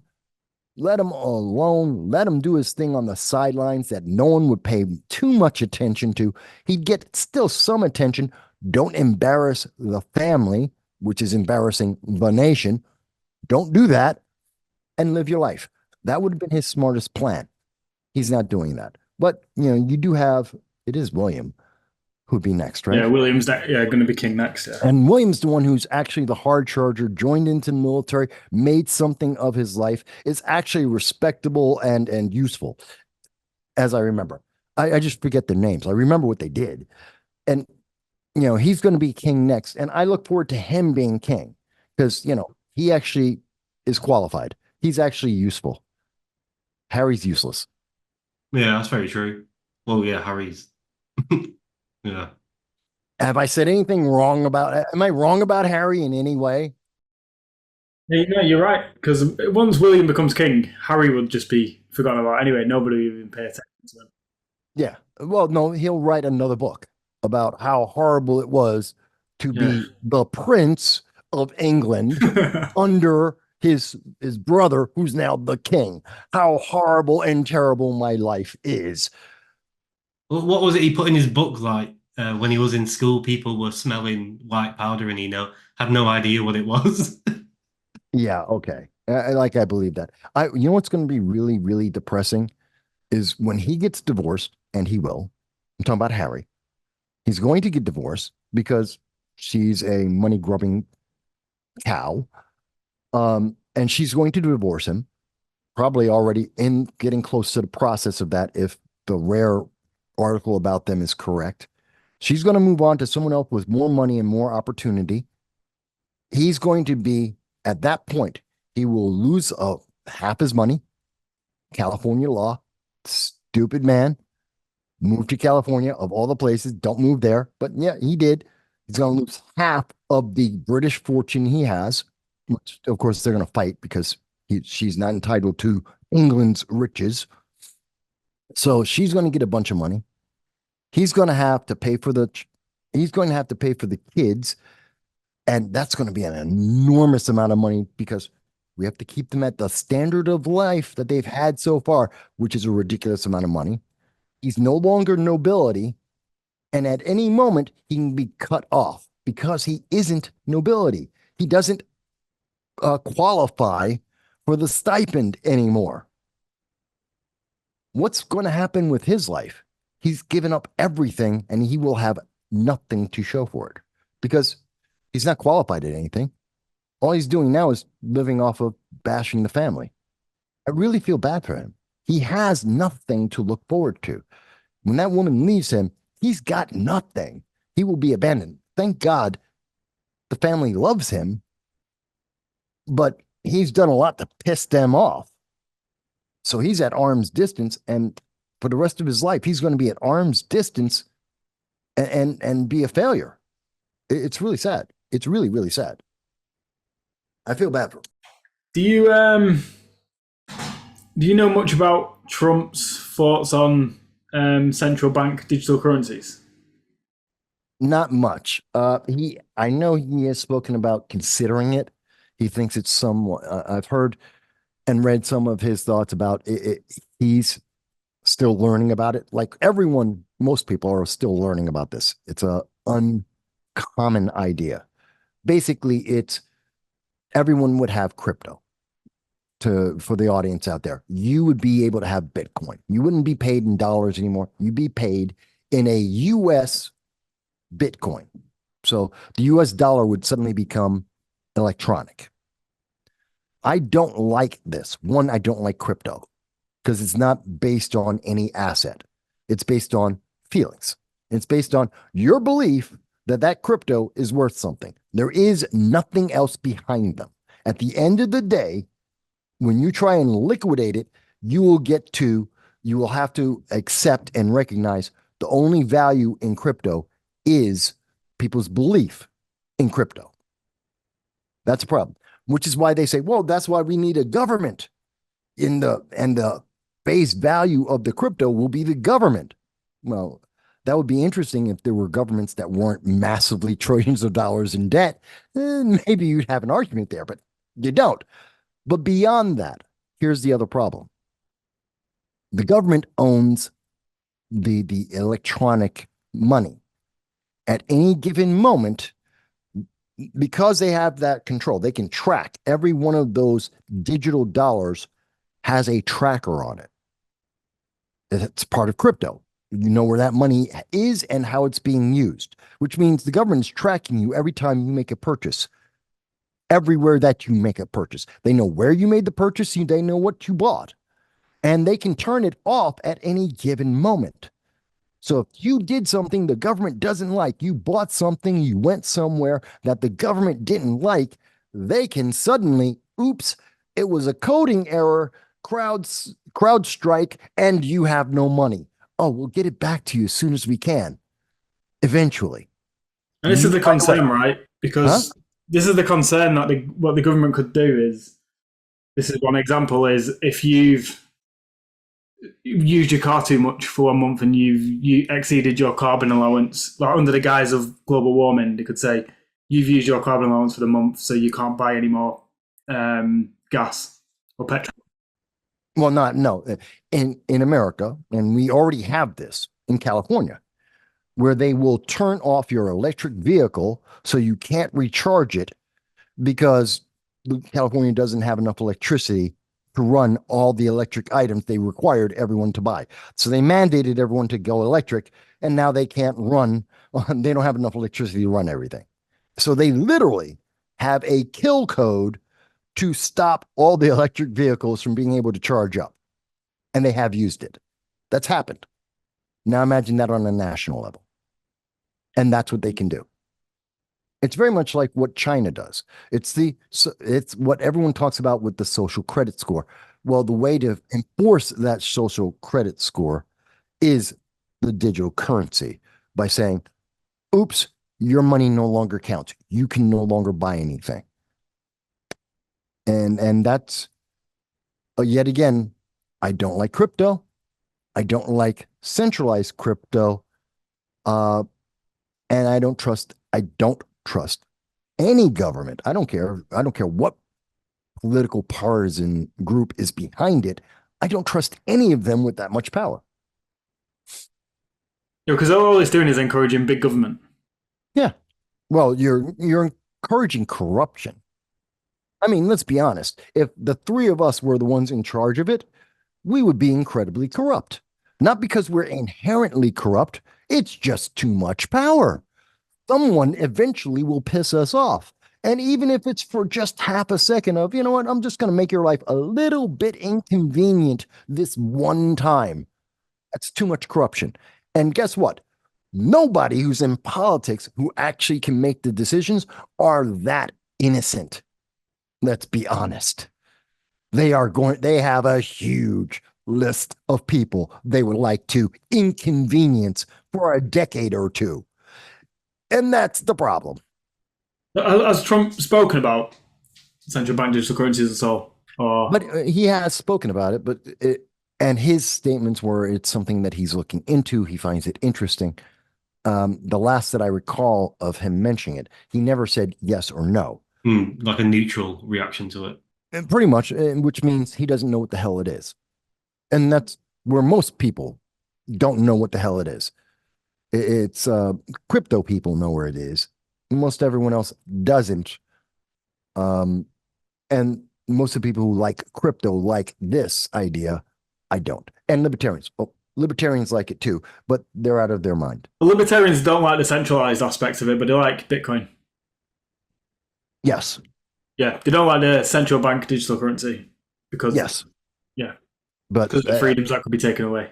yes, but they're insane. So, there goes that. No, I got lots of friends who are libertarians, and I tell them to their face, they're crazy. What's Trump's views on nuclear power as well? We need more. We need more nuclear power. It is a great thing. It is a good thing. It is the cleanest, cheapest energy you can get at this time known to man. That is a fact. Obama's people have said this. Everyone who's looked at any of the data has said this. It is a fact. It is irrefutable. Nuclear is the cleanest, most reliable, and cheapest source of electricity in the world known to man at this time. Period. Why don't we make more? Because the leftists don't like it. In part because that means that solar and wind and geothermal and all their pet projects don't get the money if we're putting it into nuclear, which means their people don't get to get rich, which means they don't get to make donations, which means you don't get to get elected. So nuclear is bad. And that's really the only reason why they think nuclear is as bad as it is. Now, I know the counter argument will be, well, Mike, there's waste. There's always waste. And we can resolve the waste. There's a couple of ways to do it. We could research even more. Yes, you can bury it. Yes, you can treat it. Yes, you can shoot it off into the sun. There are ways to deal with it. I mean, honestly, that is one of the ways to deal with it. It is not space, into the sun. It'll burn up, done. Not a problem. There are ways to deal with it, and we can research more of them. It isn't inherently deadly. And I know people will point to Fukushima, and then they'll point to Russia, and they'll go 3 Mile Island. And let me ask you, how many decades were in between those things? Okay. Let's think about that. When we have disasters, they're happening every day. They happen in every single planet. No, they're years, if not decades apart. And our technology has improved. And most of these places are old when it happens to them, usually triggered by something else. Like Fukushima was triggered by an earthquake. It didn't just fail. Natural disaster happened that no one had planned for in an older facility, and it failed. We learned from that. Chernobyl had other fail points. We learned from it. That was massive mismanagement, right? Right. Which wasn't the technology that just fell apart or was inherently dangerous. It's the mismanagement, which came from the communist government because communists are inherently mismanaging. They're horrible at doing anything. By the nature of socialism. 3 Mile Island was, again, human error. So, and we've learned, we've improved, we've been able to fix that, which is why we don't have nuclear plants. I mean, how many nuclear plants are in France? How many in Germany? Well, no, Germany turned theirs off. Now they're turning them back on. But we have nuclear plants in the United States, in Canada. Almost every first world nation has dozens of them. And we don't need as many nuclear plants as we do solar panels, wind turbines. We're not going to have as many secondary problems of killing animals like birds flying through the air, disrupting the ocean's ecosystem and tidal movements, of having toxic equipment like the blades or the wind turbine blades or the solar panels that after approximately 7 years, not 25 like they put on the sales ticker.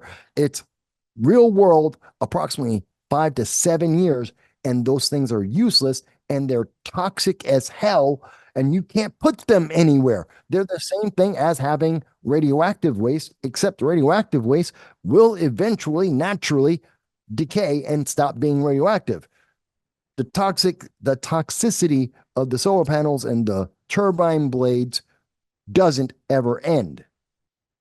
Oh, but that's unpopular to talk about. Oh, Mike, you're not an eco fanatic. How bad of you, you phobe. Yes, but have I said something that's untrue? No.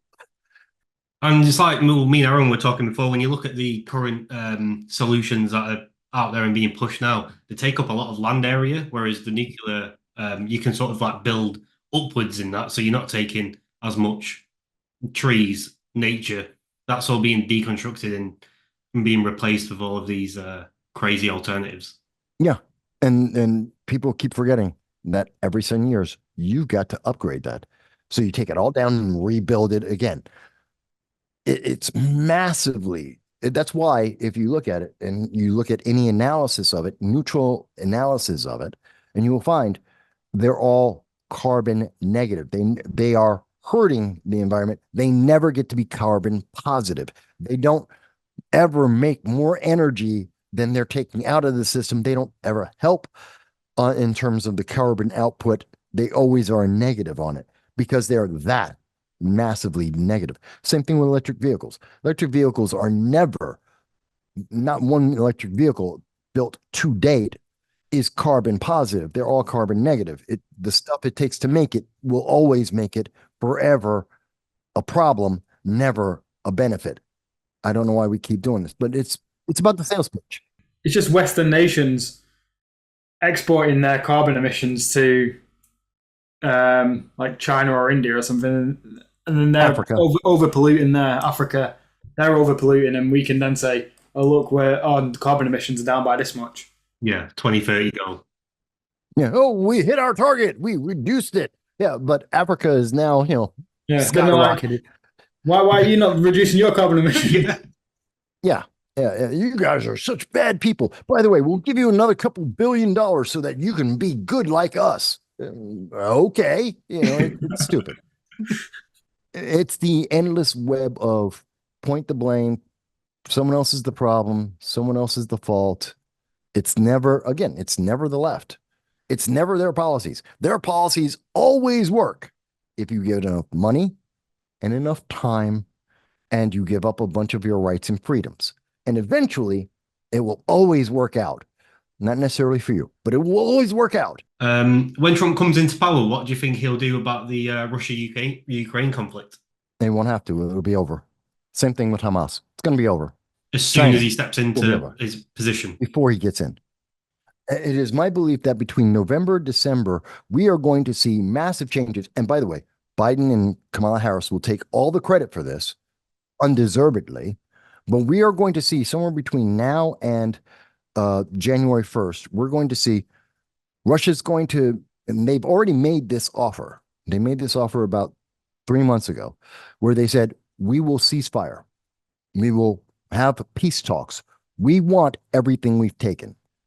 So they will take over all of the eastern portion and southern portion of the Ukraine, the oil, not the oil, the wheat and the uranium and the access to the Crimea, to the Black Sea. They're going to take all of that. That's all theirs. All of that Donetsk, they're taking all of that area. And that'll be part of Russia, and they'll stop. Of course, the Ukrainians said, no, screw you. We want our land. We're not going to appease you. But that's the deal on the table. You're going to see Russia up that deal. They're eventually going to get a deal where most of the land that they have taken, they're going to keep. And then they will stop. And they'll wait until they get another weak president to go in and take the rest of it. Then we'll just build up and wait their time. That's what they did with Obama and Trump, which led to Biden, and bang, time to go. They'll wait 10 years. Yeah, they're not shy about playing the long game, right? Why do they not? They have no reason not to play the long game. They got plenty of time. and they can build up the resources, which will. And by the way, NATO is being diversified, so they got Norway's, Sweden is building a wall. You've got Poland building up their military. They're building walls. Everyone else is distracted. They have a focus. It's easy. So you'll see that end. You will also, mind you, there'll still be internal fighting. There'll be terrorists blowing up stuff left and right. It's going to happen. That's the war after the war. That'll keep going for another decade. But the main big, news of the war is over will happen. You'll see Hamas is going to give up the hostages, and they're going to give up the hostages quick. They're going to beg, and the only thing that they're holding out, the only thing they've been holding out for is a deal that says, when we give you the dead bodies, you don't attack us. No retaliation. We're going to give you a bunch of dead bodies, and you will let us go. Maybe even give us a couple $100 million in humanitarian aid that we can use for our military to rebuild that. That's what they're going to ask. That is what they have been asking for. As we get closer to Trump being in office, they're going to stop that. They're just going to go, here's your people, please be nice. Because Trump isn't going to have the same reaction. He's already said it, and everyone expects it. He's not the same guy. He's not Biden. He is on the job, and he will attack. He is the American cowboy that puts fear into people, and they are terrified because Trump is not afraid of Iran. He'd bomb Iran. Iran is terrified that there is a good chance that Trump would bomb them. So they will give up the hostages. That crisis will end. China will back off and say, you know what? We've already made a deal with the Philippines, and Japan's building an army. We see that South Korea is the fourth largest manufacturer of weapons in the world. These guys are just kind of hyper. Let's hold back. We don't need to take Taiwan today because we're China and they're China and we are always China. And so we don't have to do anything now because China isn't going anywhere. And they will play the same waiting game that Russia will play. Everyone will go into wait mode until we don't have a strong leader, not just Trump, a strong leader in America. The next weak leader we get, they all reactivate just like they did with Biden. And they reactivate and step right on in. The second they know, oh, that American, that's a weak leader now. Okay, we're free and clear. We can go ahead. Does that make sense? Yeah, well, it almost feels like, when you're in school and your teacher's ill or something for the day, and you get a substitute teacher in, and all the whole class is just pissing around, messing around, and then the teacher comes back, and then everyone's dead silent and dead straight again. It almost feels Mind you, it depends on the substitute teacher. If the substitute teacher is weak and everyone recognizes it, chaos. There's no controlling that classroom. That's exactly what's happened here. Yeah. It's exactly the same thing. And this always happens in it's the cycle of America. When we have strong presidents, I've said it before, when we have strong presidents, the world is safer and more peaceful.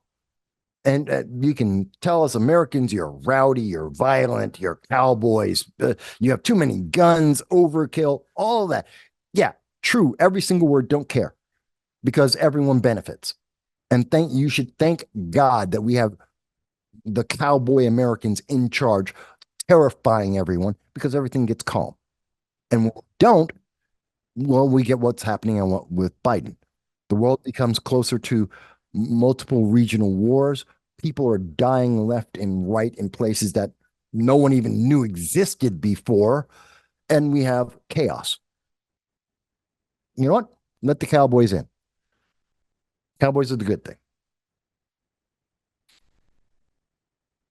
So yeah, none of that.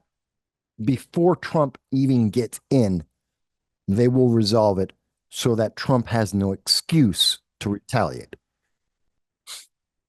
It's already taken care of. It's already done. He can't justify stepping on them. Do you think there could be some internal conflict, like civil war is being spoken about a lot in the States? Come on, we've been talking about this for years. The first time I heard anyone talking and considering civil war was 2017. Okay. So this is an old subject. And the only time that the mainstream brings it up is when it's in their advantage. This is a way to try and put, again, this is part of their fear mongering. Oh my God, those people on the right, they're going to have a civil war. Oh my God, it's going to be so evil. They're so evil. They want to take power. They want to take away your rights and your freedom. Civil war. Okay. They even made a movie recently. They called it Civil War. And you know what's the funny thing about that? The left was in charge. They actually think they can actually fight and survive for more than like 5 minutes. It's stupid. I didn't But even watch it. no one did. I'm not No. sure. It's another one of those progressive wish lists. And unless you're a progressive, it's not appealing to you. It's not attractive. It's not entertaining. It's just propaganda. So they've been talking about it. Is America isn't going to have a civil war unless we have a leader looking to divide. Trump isn't the division. Obama's the division. The Democratic Socialists of America are the division. AOC is the division. Biden and Harris are the division. Who's the one talking about the race card, about whether or not Kamala's black, whether or not she's a woman? Who's talking about that? The left. Who's talking about that DEI? Who's talking about pushing that forward and making everyone live with that? That's the left. Who's been bringing intersectionality and critical race theory? Who's been pushing that? The left. Who's dividing America? The left. Who's going to try and start a civil war? The left. The right are prepared. We've heard that from a lot of people, and they've been saying that for years. We're prepared for a civil war, that if a civil war starts, they are more than ready to fight that war, but they're not trying to start it. They believe, think about it, these are the people who say they live by the Constitution. That's are there to support the Constitution. Look at all these different organizations, and they have the Constitution as their bedrock. That is a unifying document. It is a liberating document. The right isn't the problem. It's the left. The left has autonomous zones. There is no equivalent on the right to the autonomous zones. And think about it everywhere you go. Over 20 different autonomous zones across America. Pick any one of them, including the ones most recently at Columbia University, or you can go with the ones in 2020. And they were around before then, but go to 2020 and looking at the Capitol Hill Autonomous Zone and compare any one of those. There is zero right-wing equivalent ever. Doesn't exist. The right doesn't do that. The right doesn't burn down cities. Doesn't happen. Doesn't exist. The problem, civil war, yeah, it's not a right-wing problem. Ask the left. It's their problem. They're the ones who are trying to push and create it. Because somehow they think they will win. I don't know how, but they think they will win. Does that answer that? Yeah, could you see the left standing up or like causing problems because it's already been divided, and although Trump's going to try and unite the country, there's still a subsection of the country who don't want to follow anything that Trump says. 1 hour after the announcement of the election and Trump has won, there's going to be riots in 22 cities around America, which will happen to be, just by coincidence, the 22 largest Democratic-run cities in America. And it will be completely spontaneous, all happening at the exact same moment, with the exact same signs, with the exact same messaging. But it will be spontaneous. And it'll be unique, and no one would have ever expected it as they travel down specific routes towards specific places with specific leaders. Gathering in one spot, marching towards one spot, arriving at one spot, all absolutely spontaneous because no one has planned this whatsoever. But that's exactly how it's going to work out. The left lies a lot, and they want this division. They want the argument. They want the fight because that brings in fear that gives them control. Because I don't want to fight in a war. Do you want to fight in a war? No. Oh, but this leader says, I will fight for you. Oh, wait a minute. It's like free stuff. You're going to take care of the fight for me. I don't have to do anything. I can play my video game and nothing changes for me. And you're going to fight and you'll be endangered. All I have to do is give up a little bit of my rights that I wasn't using anyway at that moment. Yeah, sure. Here's my rights. Go fight, and I'm going to play this video game because you just gave me a console and I can play. Uh, yeah, you just lost your ass in that deal. Okay, but that's what they offer because, or it's the other opposition or the other position. I'm afraid. I'm so terrified, and I can't fight the federal government. I can't fight the state. I can't fight these huge armies. I can't fight all the right, whatever that means. I need help. I need protection. Well, come with us. We're the left. We're the socialists. Come with us. You qualify under our DEI list. You're not on the bottom. You're somewhere above. You're an ally of some degree. As long as you swear fealty, we will protect you from all those big bad guys that we've been telling you about for the last decade that have never actually bothered you, that have never actually stopped you, whose principles, by definition, are meant to improve your liberty, your freedom, your choices. Don't worry, we will protect you from all of those evil, bad people. We will give you structure and control, and we will even give you some free stuff on top of it. All you have to do is give us, a few more rights, just a couple of rights. Don't worry, you're not using it. You won't miss it. You don't even know that you have it because we didn't teach you that you had it anyway. So just sign the dotted line and everything's good and we'll take care of it for you. And that's what you're going to see happening. But it won't be civil war. It'll be stupid. It'll be more autonomous zones. It'll be more gangs. It'll be more assassination attempts and, universities protesting and cities burning, but it won't be a civil war. How do you think that ends? How does it end? Yeah. Well, how does that, like? It doesn't. It doesn't. That It's politically profitable. It is a treasure trove that never stops giving. As long as people are born and they can vote, it's a never-ending trove of money and power based on fear and anger. Why would anyone, any of the establishment, there's a difference between establishment and political figures who have a purpose. The establishment wants, and that's what most governments are comprised of. 75% of every government in the world are establishment figures, people who are always there day in, day out, no matter who the figurehead is.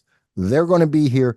They were there before them. They're going to be there after them. And they're making all the policies, the regulations, the enforcement, the day-to-day operation. They're the people that are the functionaries of the government. That's the establishment. Some people call it the deep state. Call it whatever you want. That's the machine and blood of every government in the world. Those are the people you should be concerned about.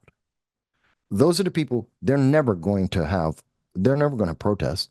They're never going to riot. They're never going to stop it.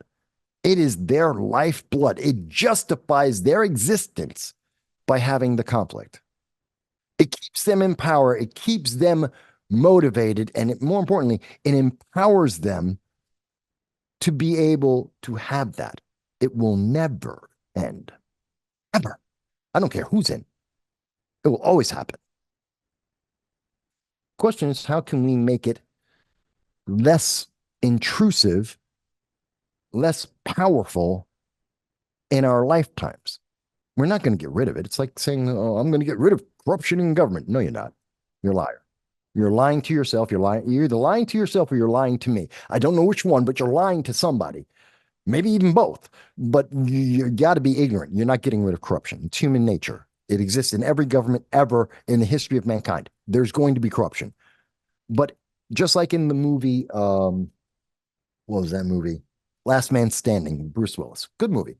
Basically, it's for a few dollars more redone, modern. It's a good movie. And in there, the lawman says, corruption is just human nature. There's always some amount. It's just a matter of keeping, we got to allow for a certain amount and not let it get crazy. We just have to control the amount of corruption. You know what? Is it 5% corruption that we're going to, because we do it now. Let's be honest. We turn our eyes on the corruption that we see every day. You know corrupt politicians. I know corrupt politicians. Everyone in America knows a corrupt politician, and they're local. They're your politicians, not my politicians. They're your politicians, and my politicians are not yours. It doesn't matter. Everyone can point to them. They're in every level of government. We all know about it, and we accept it as long as it's at this level, not that level. Oh, you're abusing the parking tickets.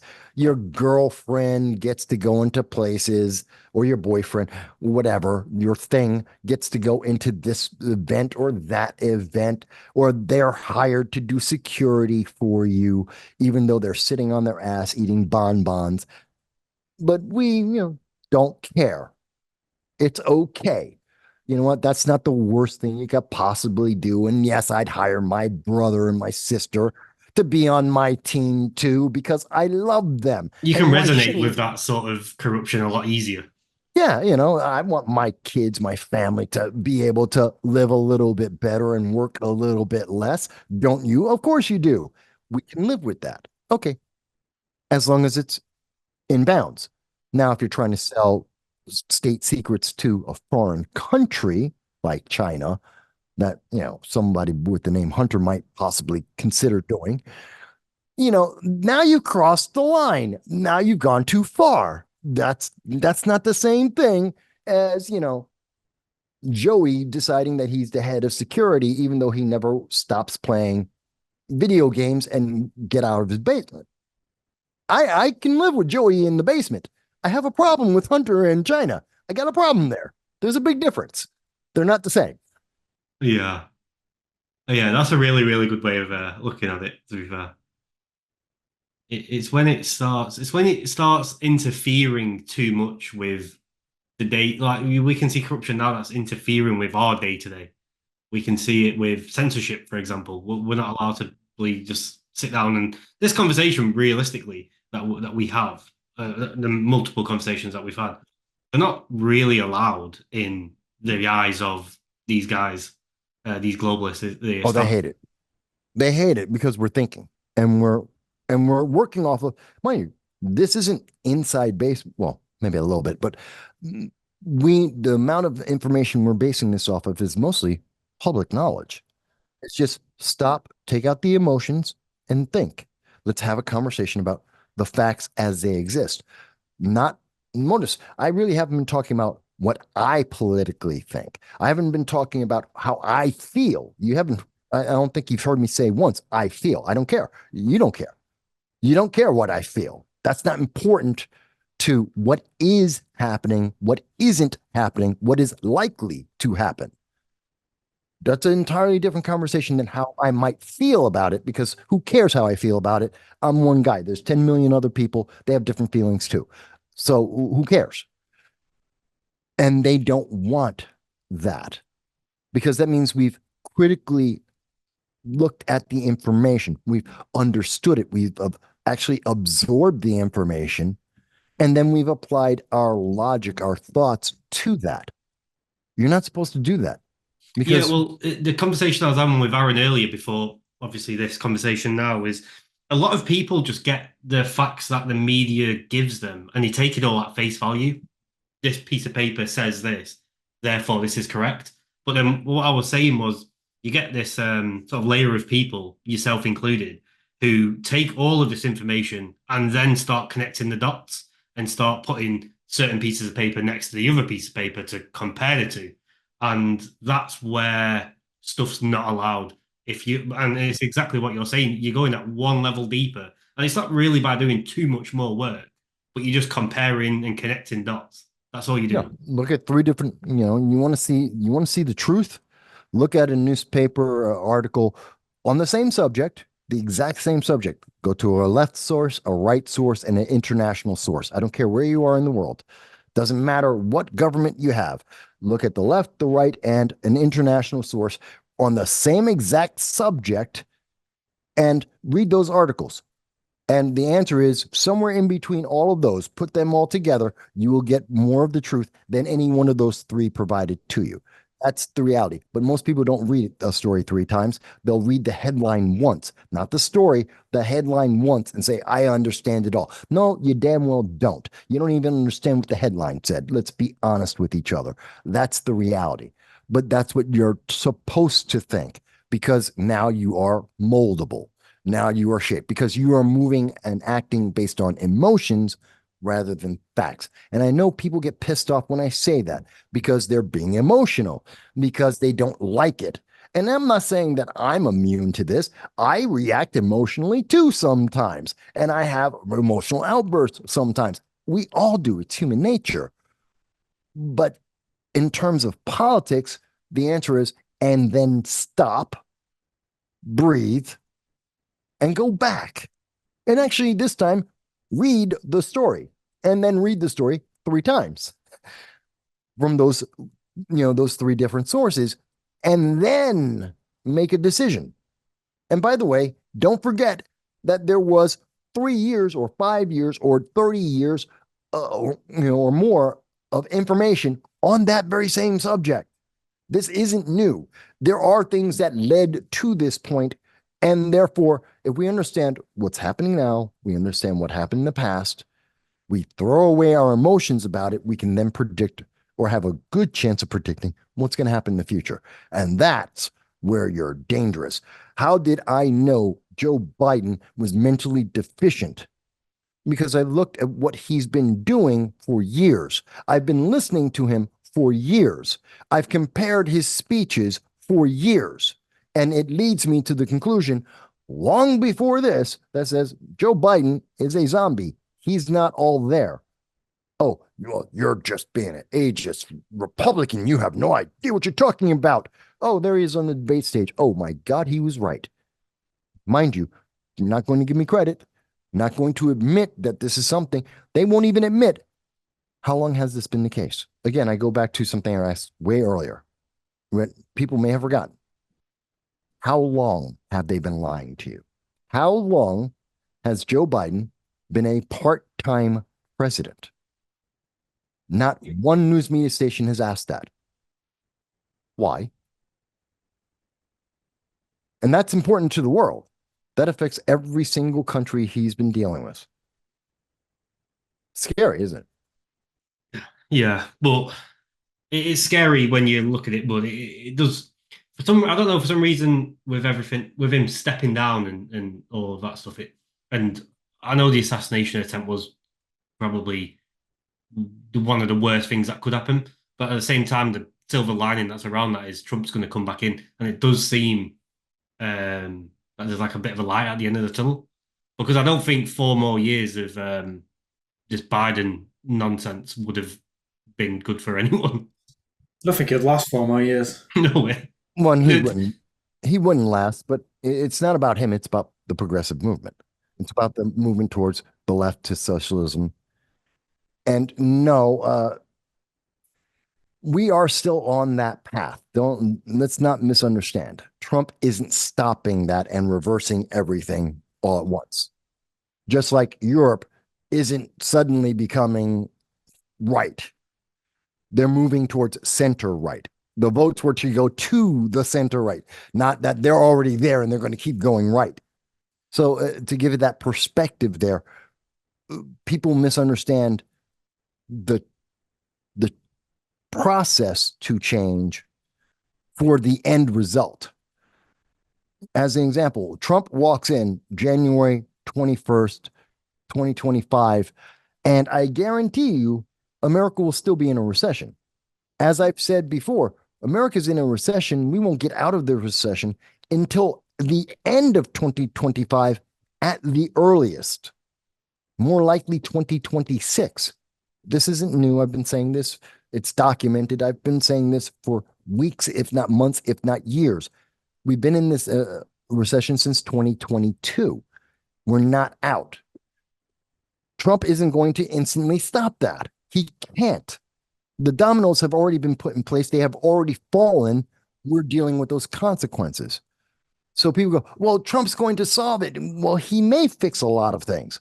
It's not the next day. It's not instantaneous. Now he will be, and this is something that the media is preparing for. They're going to demonize him.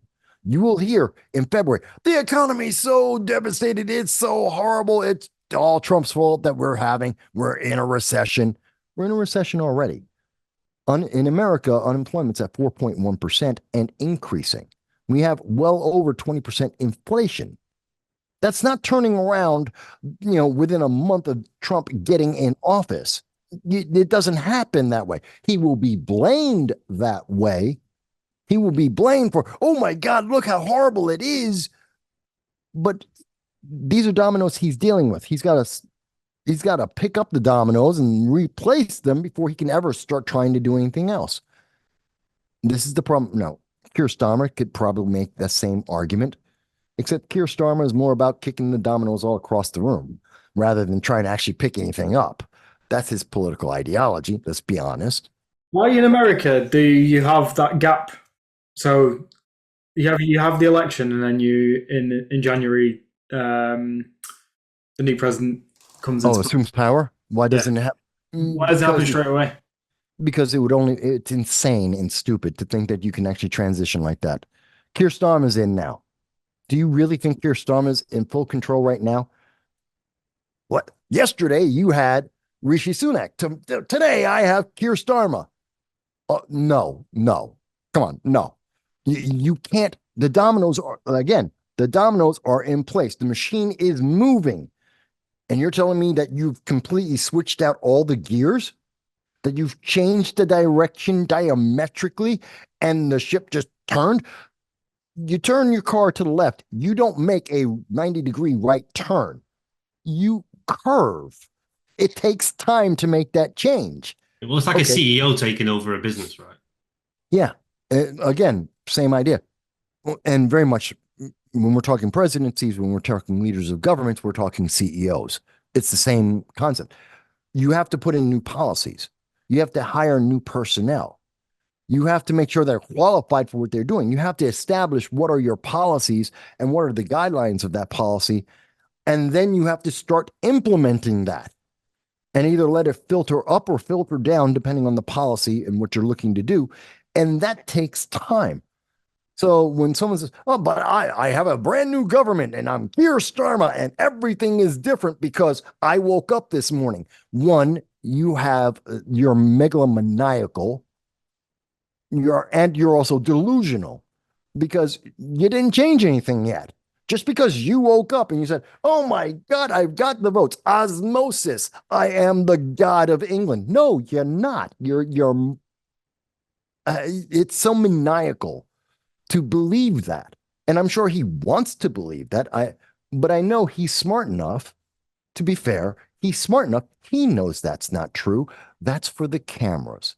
That's for the normals, the common people, to feel confident that their world hasn't ended. It's so that we get this semblance of a transition. And in America, rather than having to put this farce in front of the people, as you still spend the same amount of time as we would spend here in America preparing and creating that transition, you're going to do it too. Except Keir Starmer is now going to have more interviews explaining why this failed and why that failed and why that didn't work. Just like Rishi Sunak had to do it, just like Liz Truss had to do it. I mean, go back as far as you want. They all have this same time period where they're just like, well, we're making that change right now. And I understand my policies haven't kicked in full yet. And it's all bullshit. It's the same thing, except we at least are open and honest about it. We give ourselves 2 months, 2.5, and tell you, okay, we've got 2.5 months. That guy's got to figure out what their plan is, how they're going to implement it, who they're going to put in place to make it happen, and to help guide the one going out and to get closer to, hopefully, to try and line things up a little bit better for the next guy coming in. And that's part of the game. And then you get the next person, which is why in America, we're very merciless that once we've made the transition, we are very much into, and now it's your fault. This is yours. Well, we gave you a couple of months to transition. You had a plan. You picked your people. You outlined your goals. This is yours, which is why we can say that because that's true. And you have a clear cutoff point. It's absolutely clear. We know it. And whether you did it, made that transition well or not, is not my fault. That's your transition. You had the opportunity. Now it's yours. You own it. Rishi, excuse me, Keir Starmer right now, he's got the excuse. Rishi's fault. Yeah, and he could use that excuse for the next few months. Whereas when Trump takes power over from Biden, The day he walks in, he can't the day say. he walks in, then it's that. It's your job now. And this is why you always hear whenever a president is blaming the last president for their problem, which we saw Obama did for his entire presidency, which we've heard Biden now saying about Trump. You didn't really hear that about Trump. You didn't hear that from Bush talking about their predecessors. They really don't. Maybe for a month or two, and then in the beginning, and that's it. Why? It's yours. And when people say, and when you hear people today saying, well, it's because of the Trump economy. No, it's not. Because who's been in the White House for the last 3.5 years? It wasn't Trump. So don't tell me it's Trump's economy. No, it's not. He's not in charge. And if he is in charge, get out the seat, let him sit down and let him do the job, because I think he can do it better. Get out. So it's that's the honest way of doing it. But again, it's about the impression of control. It's about how am I setting up my dominoes for the next fall. In America, we believe in a much harsher drop off of transition, where in the UK, you seem to want more of a more warmer easing into that. We're not quite ready. We're not quite ready to give up reaching. I mean, I'm warming up to Kia, kind of. Yeah, I'm not quite there. I need another month before I'm sure that I'm all with this. And in America, it's like, screw you. You had 2 months. He's in. He's an idiot. I think that's American culture as well, right? Like you're a lot more cutthroat than Britain. in Britain. Yeah, we don't need to be warm and cuddly about it. It's like it is or it is. The culture here, like Yeah, we're not known for being warm and cuddly people. Matter of fact, who is known for being warm and cuddly? The French, right? And the French are. We see the French as a bit arrogant. Yeah. Well, they are arrogant. That's not even a question. Everyone in the world knows they are. Even the French know they're arrogant. We see Canadians as warm and cuddly. Yeah. Canadians are very much yes people in our eyes. Yeah, they are. Yeah, I guess the Canadians would be the koala bears of the world, or teddy bears of the world. Yeah. It's an interesting question. I think probably cartoons like South Park didn't really help Canadians too well. No, Canadians don't really help Canadians at all. They're as a world power, they don't get a whole lot of respect. They actually don't. No, but think about it. When the Chinese spy balloons were flying over Canada, they didn't have any planes that could reach it. This is true. This is a true story. You can look back at some of the records. They couldn't have planes fly high enough to get to the Chinese spy balloon to try and either track it or knock it down. So they were calling on the U.S. to give us clearance to fly our jets over their airspace to try and track it and knock it down. That's literally a fact. The last time that they had the spy balloon, check it out, look it up. It's ridiculous. So I mean, why would anyone respect Canada as a political nation, as a real fighting power? Not that they can't, mind you. World War II, when it came to shove, they put their troops out there. Their people died and fought. I do respect that. I just think their government's really, really goofy. Trudeau's leaving, right? Eventually. When's their election? I think it's next year. Yeah, it's like 1 year behind the United States, as I remember. Oh, I always thought it was a similar time as the United States for some reason. No, no, I thought they were after us. Oh, okay. Yeah. Uh, Not that anyone really cares. Yeah. Again, no one cares. They come up and they go, "Oh, we got a new prime minister, right?"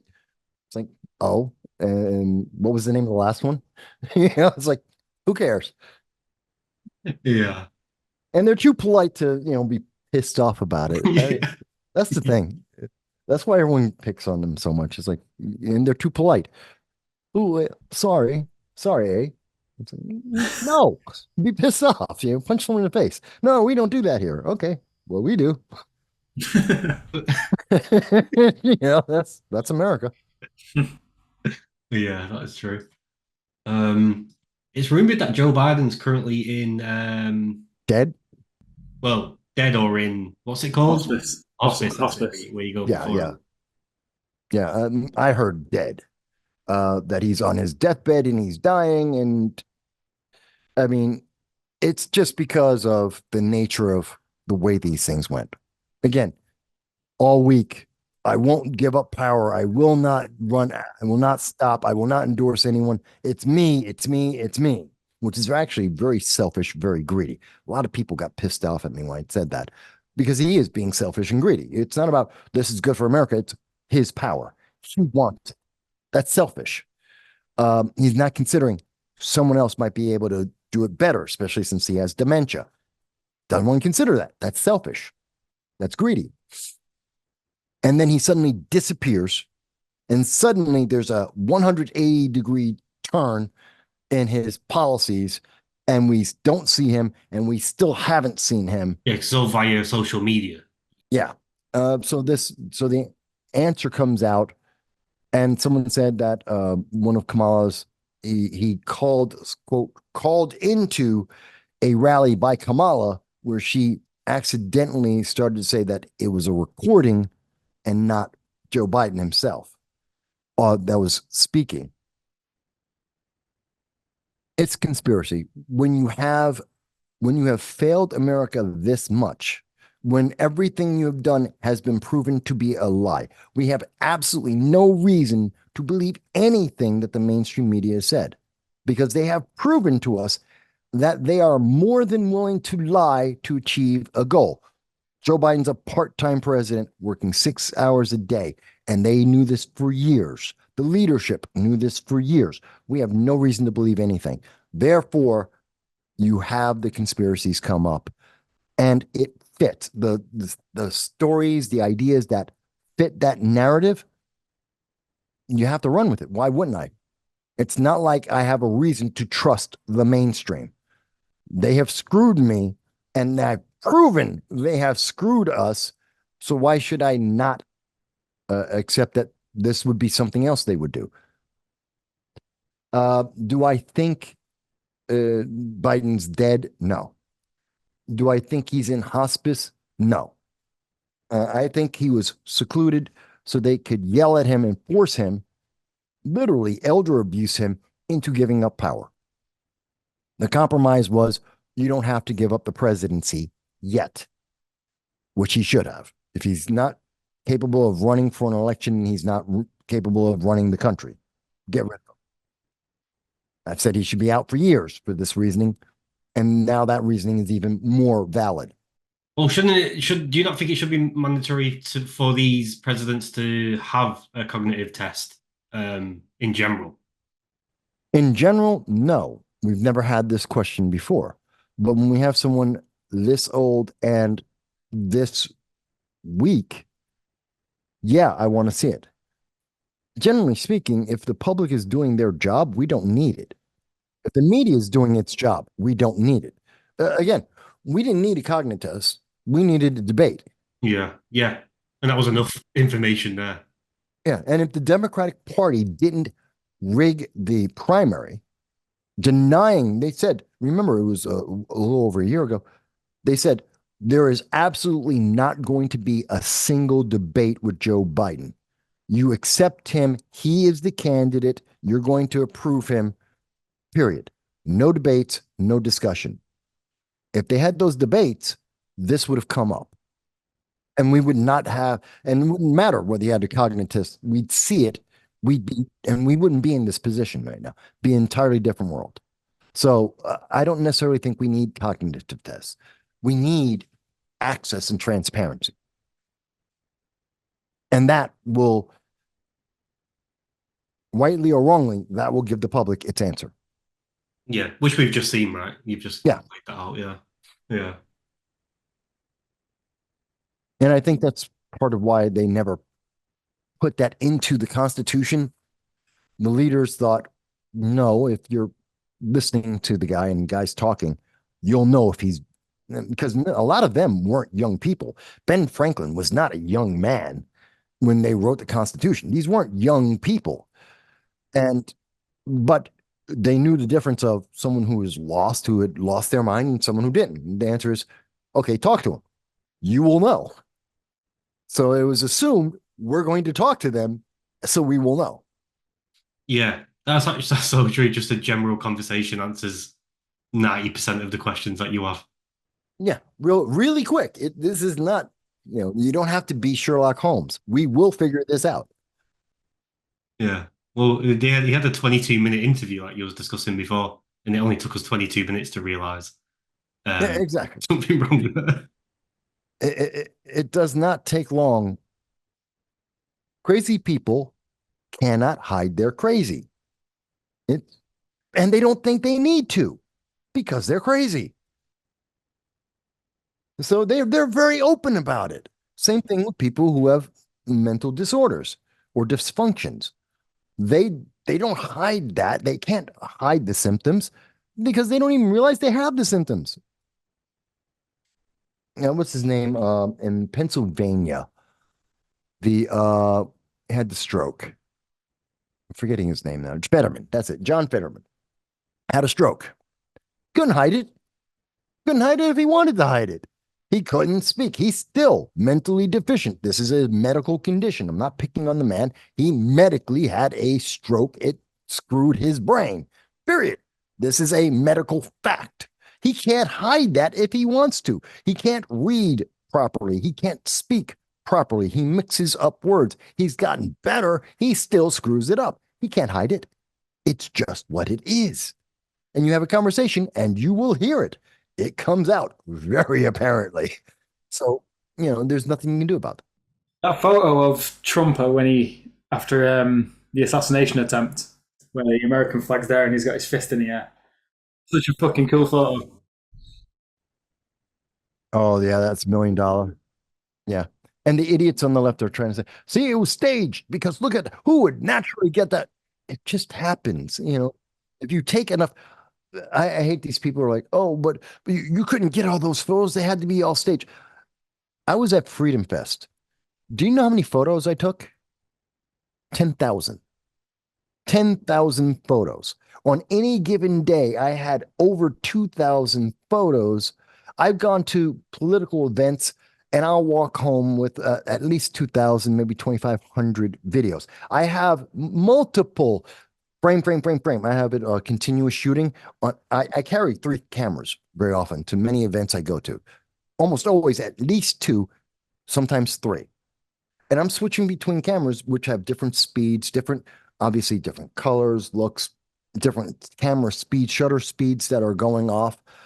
So yeah, and we're talking about professional cameramen, and most professional cameramen have at least 2 cameras going, often in events like this with multiple shutter speeds, and they're just holding down the button and just pointing and keeping it in focus as things are happening. And things were happening at that moment. And there were cameramen there because it's a speech by Trump. It's not a setup. It's people doing their job, keeping their mind. While everyone else is screaming and running, the cameraman's doing his job.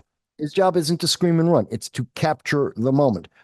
Hold the button down, keep taking photos. And I guarantee you, he probably had 500 images from the moment that Trump jumped down, and he just kept pressing the button and just has frame all the way until Trump's out of his line of sight.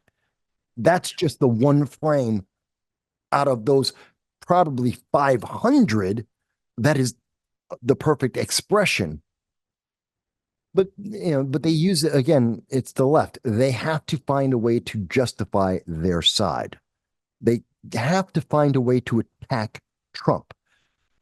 Otherwise, they lose everything. They lose all their power. They lose all their money. They lose all of their supporters because they're wrong.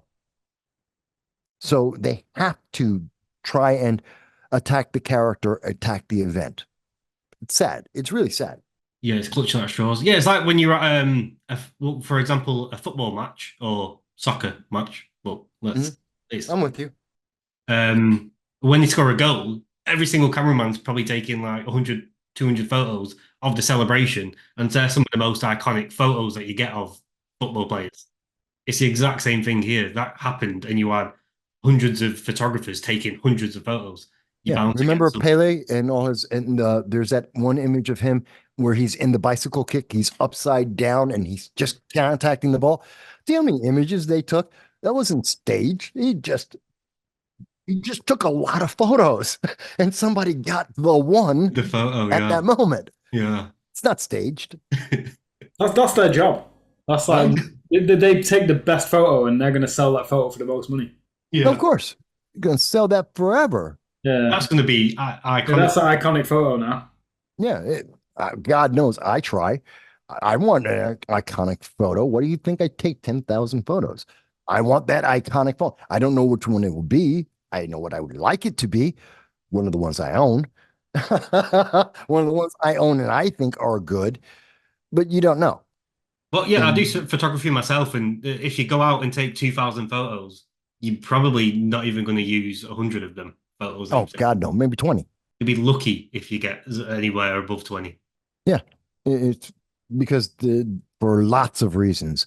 I moved, it's blurry, it's out of focus. I don't like the angle, it's twisted. Yeah, someone slightly color cropped was- out or something. Yeah. Something's in the picture that didn't notice in the background. There's a lot of reasons. People don't realize that when you're trying to capture, especially for political events, when you're trying to capture moments, it's very difficult to get an image that will convey that.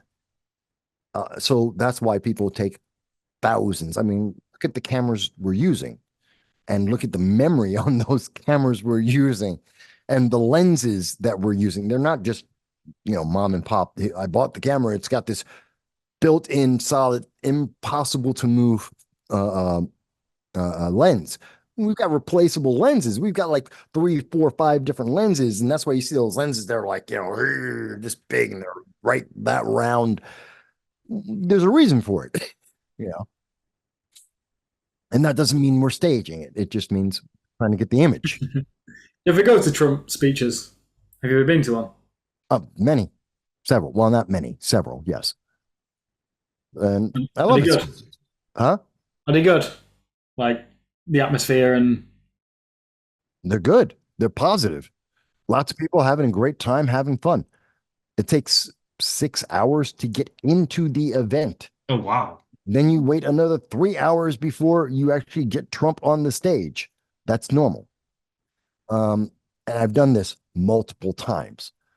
This has happened everywhere he's been that I've been able to cover. And I've covered it as a member of the press and as an individual.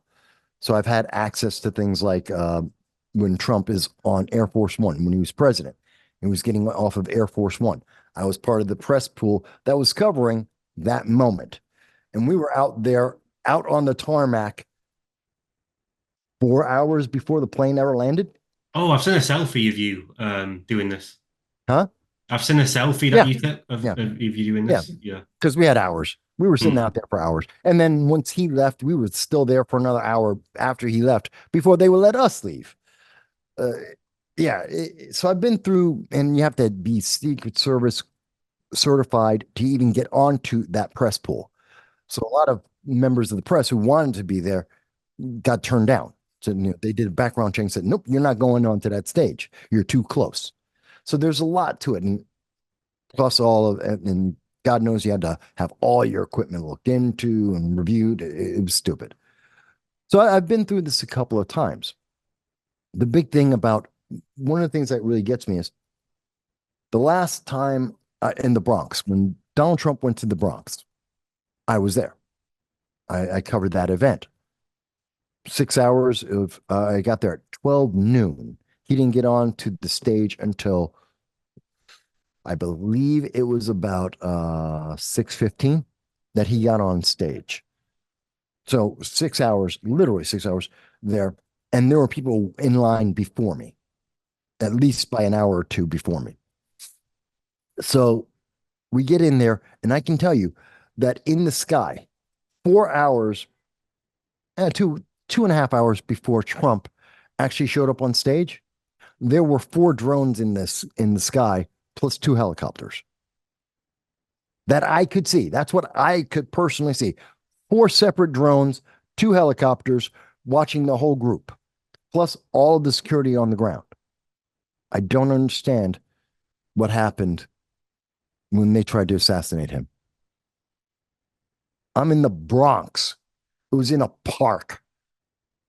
We had four drones, 2 helicopters. You mean to tell me there wasn't a single drone over that event? Well, there's video footage that's come out of people recording him on the roof, Lots of people. telling Yes. security that there's a guy let down on the roof. Yeah, and according to testimony yesterday in Congress, they knew at least several members of law enforcement knew about this at least 52 minutes before Trump was on stage. I don't understand why this guy wasn't shot long beforehand. I don't understand it. And they were authorized to shoot him. They didn't need to, they don't have to call anyone and say, I think I should shoot this guy. He's on the roof. He's in a prone position. He's got a gun. They can shoot him anytime they want to. The second that he picks up, and the spotter's watching him, he's 150 feet away. You can see him clearly with the naked eye. You could see that he's there. And they have a scope, which means they could easily see whether or not his finger's on the trigger. The moment that he tried to even shoulder that rifle, they could have shot him. They could have Yeah, shot the whether his rifle. finger's on the trigger or not, the fact he's on the roof with a rifle deserves. Is reason enough to kill him, but he's so close, they could even wait until fingers on the trigger, shoot. There's no reason for this. It makes no sense. There's 1,000 different ways. A friend of mine mentioned in the testimony you've heard, besides the fact that the roof was sloped, they mentioned that there were members of the Secret Service and local police in the building next to the roof on the second floor. Okay. If you go back, Google the aerial shot, when you look at that roof and you look at that building, they're on the second floor. Where he was shooting from is a single story roof. So that means that in the building directly adjacent to that roof, there are supposed to be Secret Service agents looking out the window, looking down the roof at the guy shooting. Yeah, because that roof would have been one of the areas they needed to cover, like without a doubt. Well, no, just looking out the window. Part of looking out the window is the roof directly below you, where this guy is laying on the white roof with a gun. You cannot miss this. And if you look it up with Google, you'll see exactly what I mean. Looking out that window, they have to look at the roof, which means they have to see him. Something doesn't make sense. Bingo. Here's the roof. Here it is. Yeah. But you have to go back. The building it's a 2-story building is just behind us. See, from that one, look at that one that says Frederick News Post. See the 2-story building? And what do you see right next to it? 2 one-story buildings. Yeah. And the windows all point out towards it, which means you're looking right at him shooting. Because he was here, right? Yep. No, Yeah. actually, he's closer to the buildings itself. It's the other corner. This corner. Yep. Down more. Yep. There you go. Holy That's where he was. shit. So Yeah. you're looking dead at him. Yeah. It doesn't make sense. Their discussions don't make sense. And as someone who is covered, both as press and public, who have been to these events, The discrepancies don't make sense, which is why there's so much animosity behind it, because we're obviously not being told the truth. There are too many things that we can point to and go, that doesn't make sense. How could that happen and no one react? You saw the guy, you saw him with a gun. We have pictures of him. The authorities took pictures of him. Why was he not stopped? We How still don't know. can, for the rest of the campaign, how can Trump now trust the He Secret doesn't. Service? Can't. So will he get his own private security in? He already does have that, and he's still going to maintain Secret Service. I had a big discussion with this with someone recently. So the reason why Trump has Secret Service as a billionaire, he can have his own private security and far superior, theoretically, uh, security than even Secret Service, except they don't have authority. See, the Secret Service has the authority, the authorization to control locations and to take him to places that no one else can go. Now, I've heard people say, but there's nowhere he can go that he needs to. We don't know that. But we do know if he's going to go somewhere that has a security clearance, Secret Service can get him in and out and protect him while he's there. Private security can't get in. Private security cannot control, cannot tell Secret Service what to do. They can't tell local police what to do. They can request, but they can be denied at any time for any reason. Secret Service cannot. Right. That makes sense. That makes a lot of sense. That's why he keeps the Secret Service. And why they are in, and even when he has private security, Secret Service is still superior. They have authority over his private security. So it doesn't matter how much private security he has, Secret Service still makes all the decisions. What about when he's actually a president? Can he clear a private organization to have the same sort of authority? Possibly. Again, security clearance would be the question, and that would be something that would be ongoing. And for every member of that private security firm, they would all have to have qualified security clearances. Not necessarily guaranteed.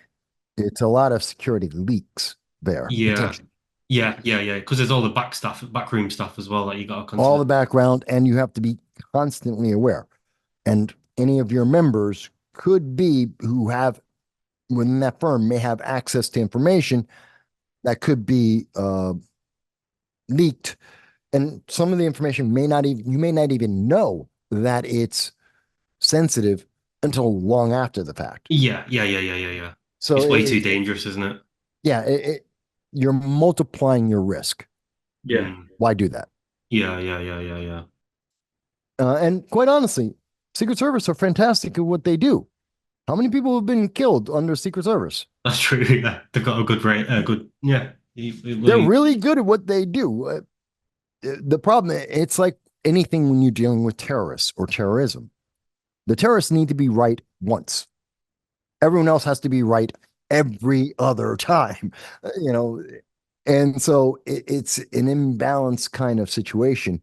And we literally, it's somewhat unfair to say you have to be 100% every time. And the terrorist needs 100% once, just once. That kid needs to just get one shot off, and he damn near did it. That was 94% on target. That's what that looks like, 94% on target. He missed by 6%. Secret Service had to be 100%. So the Secret Service still failed, even though the kid failed, but he was really close. But the bar is really high. So it is unfair, but that is the nature of the game. It's actually insane how close he got his ear. Ridiculously. Ridiculous. Literally, it's very true. He had to be touched by God. His guardian angel was right there with him because, I mean, he barely turned his head, but that's all you need. At that distance, that is everything. We're talking about if he didn't turn his head, that was going through his eye. Just a few seconds, because there was a video captured of it, of his head, literally like the turning point, and it had a seconds counter up, and he only turned his head for what, Fraction of a second. seconds, Yeah. and then it went boom, past. and then it's right past him. Mm. That's not enough time. I mean, you're not consciously thinking about it. So you can't even if he saw the bullet, and even if he could see the bullet and think about dodging it, there isn't in that distance, there isn't enough time to move. You cannot consciously no see chance it he's and dodging move. the bullet. There's no chance. You're not the Matrix. You can't dodge that. So that, it was really, that's a miracle. We saw a miracle before our eyes. Literally, yeah, it was. Literally, yeah. That was a miraculous moment.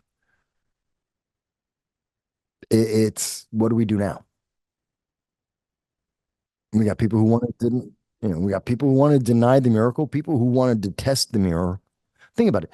Think about all those evil people. And I want to be clear. It's evil to say Trump should have been shot. I don't care if you don't like Trump. I don't care if you disagree with his politics. If you think he's absolutely, you could think he is Hitler. I don't care. This is called cold-blooded murder that led to the murder of innocent individuals right behind him. And unlike Destiny, I do not believe that someone having a political ideology is justification for them dying. You've heard about Destiny, that he said that. He said, oh, well, they're Republicans, so they deserve to die. Destiny's out of his mind. Absolutely crazy, that. Absolutely crazy. So I don't agree with that. And Trump shouldn't have to face death for saying, I have a different idea about how to run America. And anyone who thinks that he should, you have a problem. Check yourself into a mental institution. Yeah. Yeah. Should we wrap this one up on the 3 hours? Oh my God. Yeah. Time's going. Yeah, fun. Yeah. We have fun talking. Thanks, Mike, Yeah, as it was always. It was a pleasure. Always.